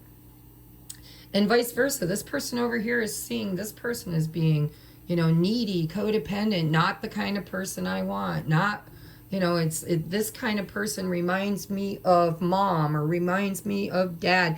The victim, right? See, when we are in a dynamic as a child, if there's a lot of fighting and arguing and disruption in the family unit, and there's division, right? Me versus you. That's what this person is role modeling. It's what they've learned. And they're seeing one of their parents is a victim and one of them is the perpetrator. And I believe that this person is trying to break a family tradition, break a family bond of being the victim. So they put themselves inadvertently in the victimizer role, thinking that that somehow is better than being the victim. A lot of distortion going on with pile number 3, you guys. You really need to work energetically on healing ancestral trauma. You need to look at your childhood, this life, and just make an assumption that it's probably a repeated pattern from previous lifetimes or even previous generations. You know, are you like your mother? Are you like your father? Do you resonate with being a victim? Do you resonate with being a victimizer because you are so afraid if you don't victimize, you will become the victim? This is mirroring in opposition. It's what this person sees in you is their deepest fear of becoming.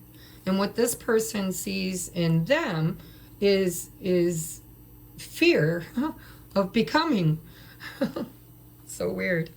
All right, so tell me in the middle. Do we need anything in the middle here, Spirit? Do we need anything in the middle? We need anything in the middle. Self-indulgence. That's that 9 of Cups right here. Self-indulgence. This is, you know, this person's indulging in their shadow. And this person's indulging in their shadow. And what's going to break this pattern is they need to focus on their self-worth. Time to heal. Shadow work. Shadow work. Oh my God. Absolutely. Shadow work. Self-appreciation. And you can love yourself without seeing others as being less than. And this person can love themselves without seeing other people as greater than. It's pretty profound, your message here. And what binds these two in this lab partner relationship is this passion, this insane chemistry. Yeah, this is the law of attraction. Opposites attract, right? This person sees in this person secretly, because they won't admit it to themselves, something they really, really, really would like to experience. It's the attraction. And this person sees something in this person that they would really, really like to experience. This one has lack of self-confidence, and this one's a cocky little you-know-what. And both admire what they see in the other, but don't really admire the distortion, which creates separation instead of union. Oh my God. All right, so let's get out my sacred soulmates. Oh, my sacred soulmate. I'm going to have to hurry up, guys, because my phone is dying. We're almost 2.5 hours in. All right, so this is my Sacred Soulmates Oracle deck. If you would like to purchase a deck, please email me. Everything you need is in the description box below. Currently, they are $55 plus shipping. And it's actual shipping, whatever it costs me to ship it to you. So if you're overseas and it's expensive to ship, I will get a quote and I will send you the quote. And you will have to pick up the shipping. But this is available for $55 plus shipping. And if I can get 25 people to email me in the next, I'll say week, we'll give it a week. then the price will get dropped down to $45, and I will contact everybody reflecting that, because the more I get ordered, the cheaper I can offer it to the public. All right, without, you know, salvaging my profit in it. All right, where is person A in their current phase? What phase are they in with this? Well, in their own journey. What phase are they in with their own journey? Soul contract. Yes. Yes. So it's not, I have two cards in here. One says soul contract. One says karmic soul contract. So this person is extremely attracted to this, but this is lab partner. There is a signed contractual agreement that these two people would meet each other and really trigger each other into healing the ancestral lineage. And to, you know, we're doing that to create a better world. Hurt people, heal people, heal people. This person is looking at their soul contracts. Can I get one more? I want one more. What does that soul contract trigger in this person currently in their timeline, in their phase? Oh, we got two. All right, we got, I will come back for you, but first I have some sorting out to do. This person has separated themselves from this person, right? Comparison. Because, and this is a repeated pattern. I bet you this person keeps returning to this person because of their nurturing, loving ways. But Spirit's saying, you know, there's some work that needs to be done to break this pattern, which is contractually what's there to be broken. Tell me about person B, please. Oh, when did that flip over? When did that flip over? It was flipped over.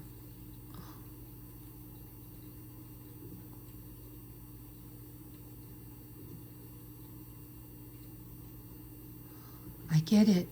I get it. That's why there's ancestral conditioning here. You two have already incarnated in previous lives where there is a soul contract. This person owes this person karmically. And whether they know it or not, that soul contract is in play right now with this person. There's something this person has done to victimize this person in a previous lifetime that they're going to have to look at the bottom of the deck. Justice, karmic justice. Holy crap. All right, so this is a karmic relationship. Although, you know, twin flame sacred soulmates are karmic relationships too. So I don't want you to discard whatever belief system you have about who this person is to you. But there is a soul contract between the two of you that's karmic in nature, that this person owes this person. There's justice here that needs to be given. Because I think they were the snake, right?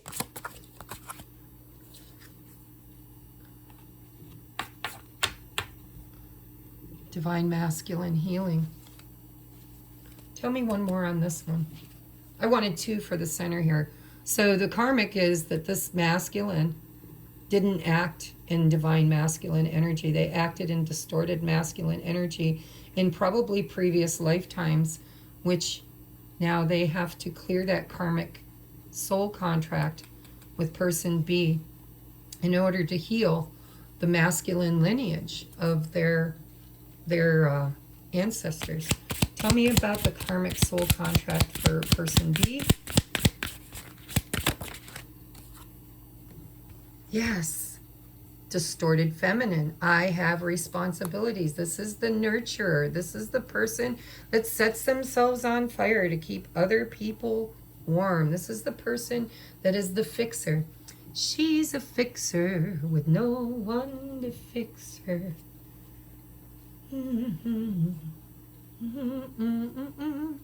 Look up this song, The Fixer. That's the soul contract. This person over here, needs to love themselves. All right, what's the next phase? I want to know the next phase. If these two, and then we'll get advice on how to get there with the tarot, because I keep forgetting to use the tarot. What is the next possible timeline, the next higher timeline between these two people? What is the potential here? No more ghosting on this side. I was going to set it in the upright, but Spirit said, nope. Nope, we want that in reverse. This person owes this person by showing up. By showing up in a very authentic, committed way. Tell me about person B. This person has a fear of abandonment, so they abandon first, is what I'm hearing.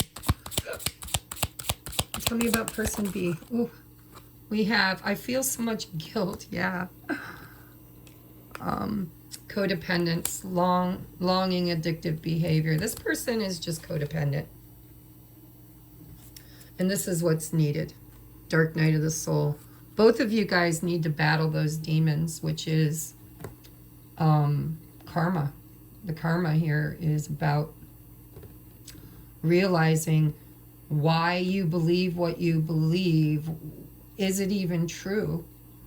And this person has created a belief system in this person along with their ancestors, and vice versa. And one is kind of the predator and one is the victim. And both use their own free will to become both. And there's a karmic soul contract here to balance that out karmically. And I believe it's the masculine energy of controlling. So, oh, profound. Profound. Let's get some advice through the tarot. So this is the potential timeline, is needing to go through the dark night of the soul. This person needs to stop running, and this person needs to stop chasing. And the only way to do that is they're going to have to face their demons. They're going to have to go within. They're going to have to become the hermit, right? The hermit goes to the mountain or goes to the cave to talk to God about their devils, which they're triggering each other. All right. What do I need to know from the tarot? Advice from the tarot. We have Three of Pentacles, collaboration. Again, we already had that energy. Spirit's saying you guys are lab partners. You're in cohorts together, right? This is a collaborated deal. If you walk this path using each other as triggers to look into the mirror of your deepest, darkest fears, this is going to create enlightenment, and it's going to kind of free Nine of Pentacles, this contract. You have a contract to work together. You're bound by this contract, and you're going to have to work together to unbind it. Ace of Wands.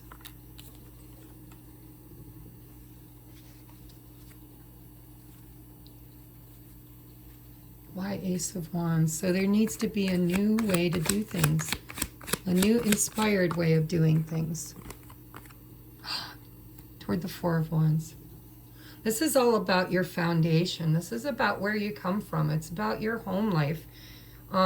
It's your Chiron wound, right? Trials and tribulations in the home.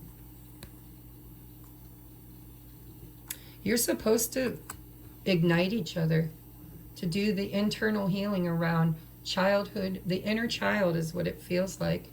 And creating union, creating balance within both. What else do we need to know from this tarot deck? I feel bad. Pile number 2 didn't get any tarot. I forgot.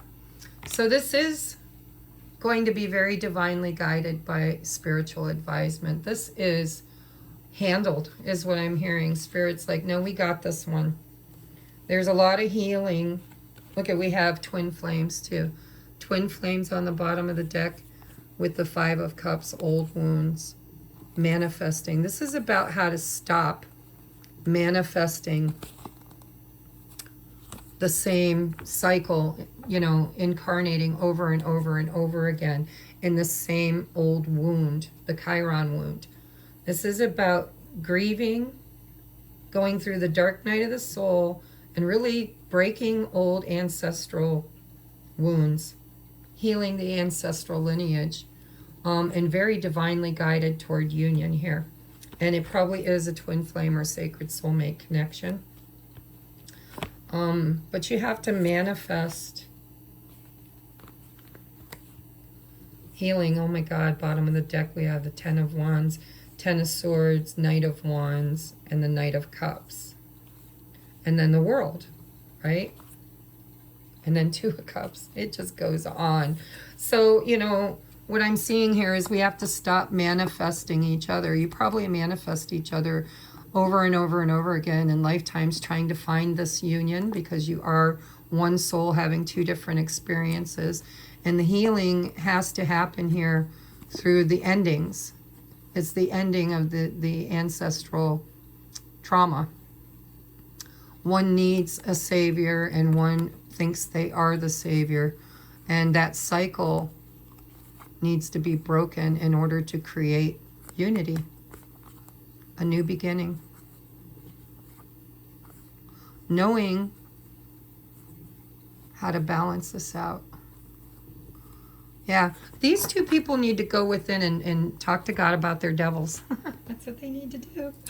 That's what they need to do. So these people are probably in separation, or if there is any kind of contact, it's probably breadcrumbing and codependent, right? They're manifesting a repeated cycle. But they are so, their contract is so deep. It's so, like you can't get away from, you're quantumly entangled. Thank you, Spirit. Quantumly entangled. You, the yin and the yang, the twin flames, you are never going to be free of each other. All you can ever do is heal your own inner masculine and feminine, which will bring external union. Seriously, because not everybody's supposed to have external union. Some of us just get internal union, but this feels like the soul contract here is to find union, and that's going to break the ancestral wound. So we have vulnerability as your advice. I allow myself to talk about my feelings without fear of external judgment or internal drama, right? Comparison. When I express my feelings, a couple of funny things happen. One, I feel like a kindergartner, right? Go back to your inner child. Two, everything gets lighter, easier, and filled with the comforting glow of honesty, not conditioned responses. Hey, no wonder kindergarten seems so fun and stress-free, right? It's going back to the inner child, guys.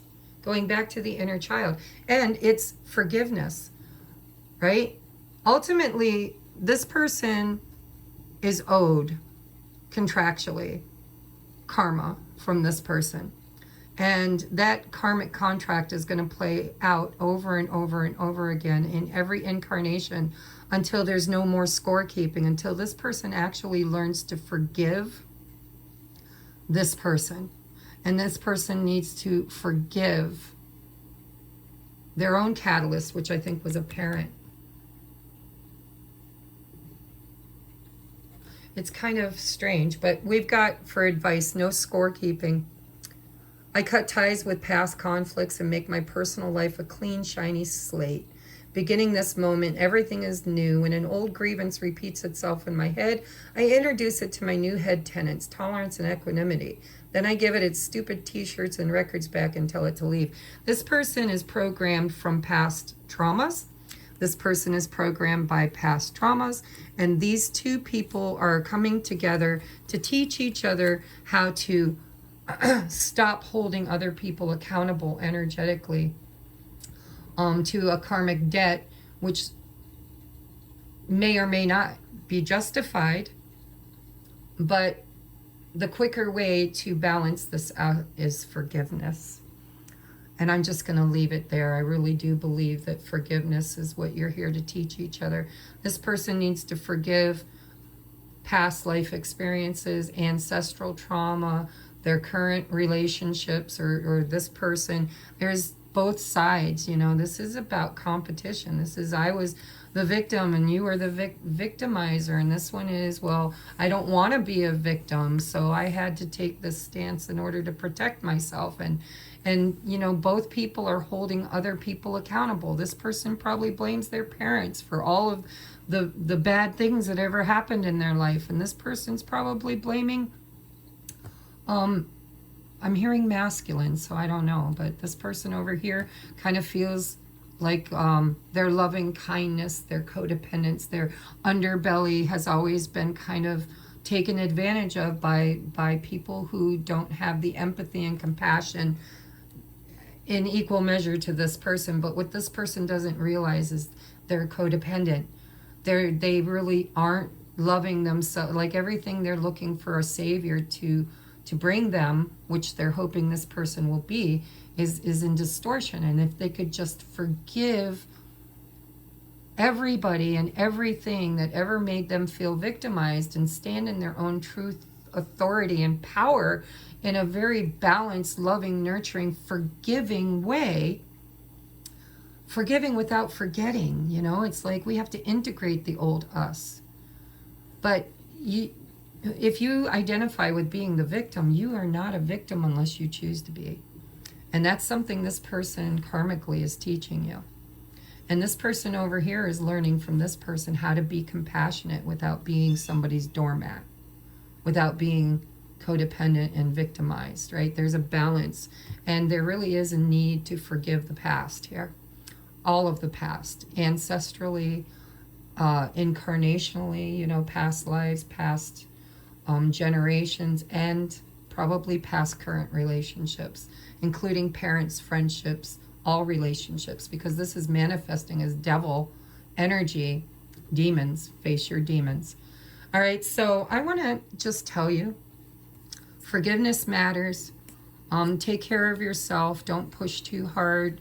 It's a journey, not a, you know, and don't allow what other people have done to you be what closes your heart off and keeps you from experiencing unconditional love, love that comes without conditions. All right, I love you guys. I hope this resonated. It was a really, really cool idea. And look at your next potential timelines, because they are only potential. And you can raise your frequency and vibration and do your shadow work in order to change that potential outcome to a much higher timeline, right? We can do quantum leaps. We can fall behind. We can maintain the frequency that we're currently in. But ultimately, we are being pushed by spirit to kind of go within and reflect on our own personal experiences in a way that is not blaming or shaming or victimizing or being victimized by another. All right, I love you. Please hit that thumbs up if you like this. Let me know if you stayed despite all of my channeling. And if you'd like your own personal private reading, please reach out. And don't forget to hit that subscribe button, the thumbs up, drop me a comment, let me know what resonated and what didn't. All right, namaste, guys. I love you.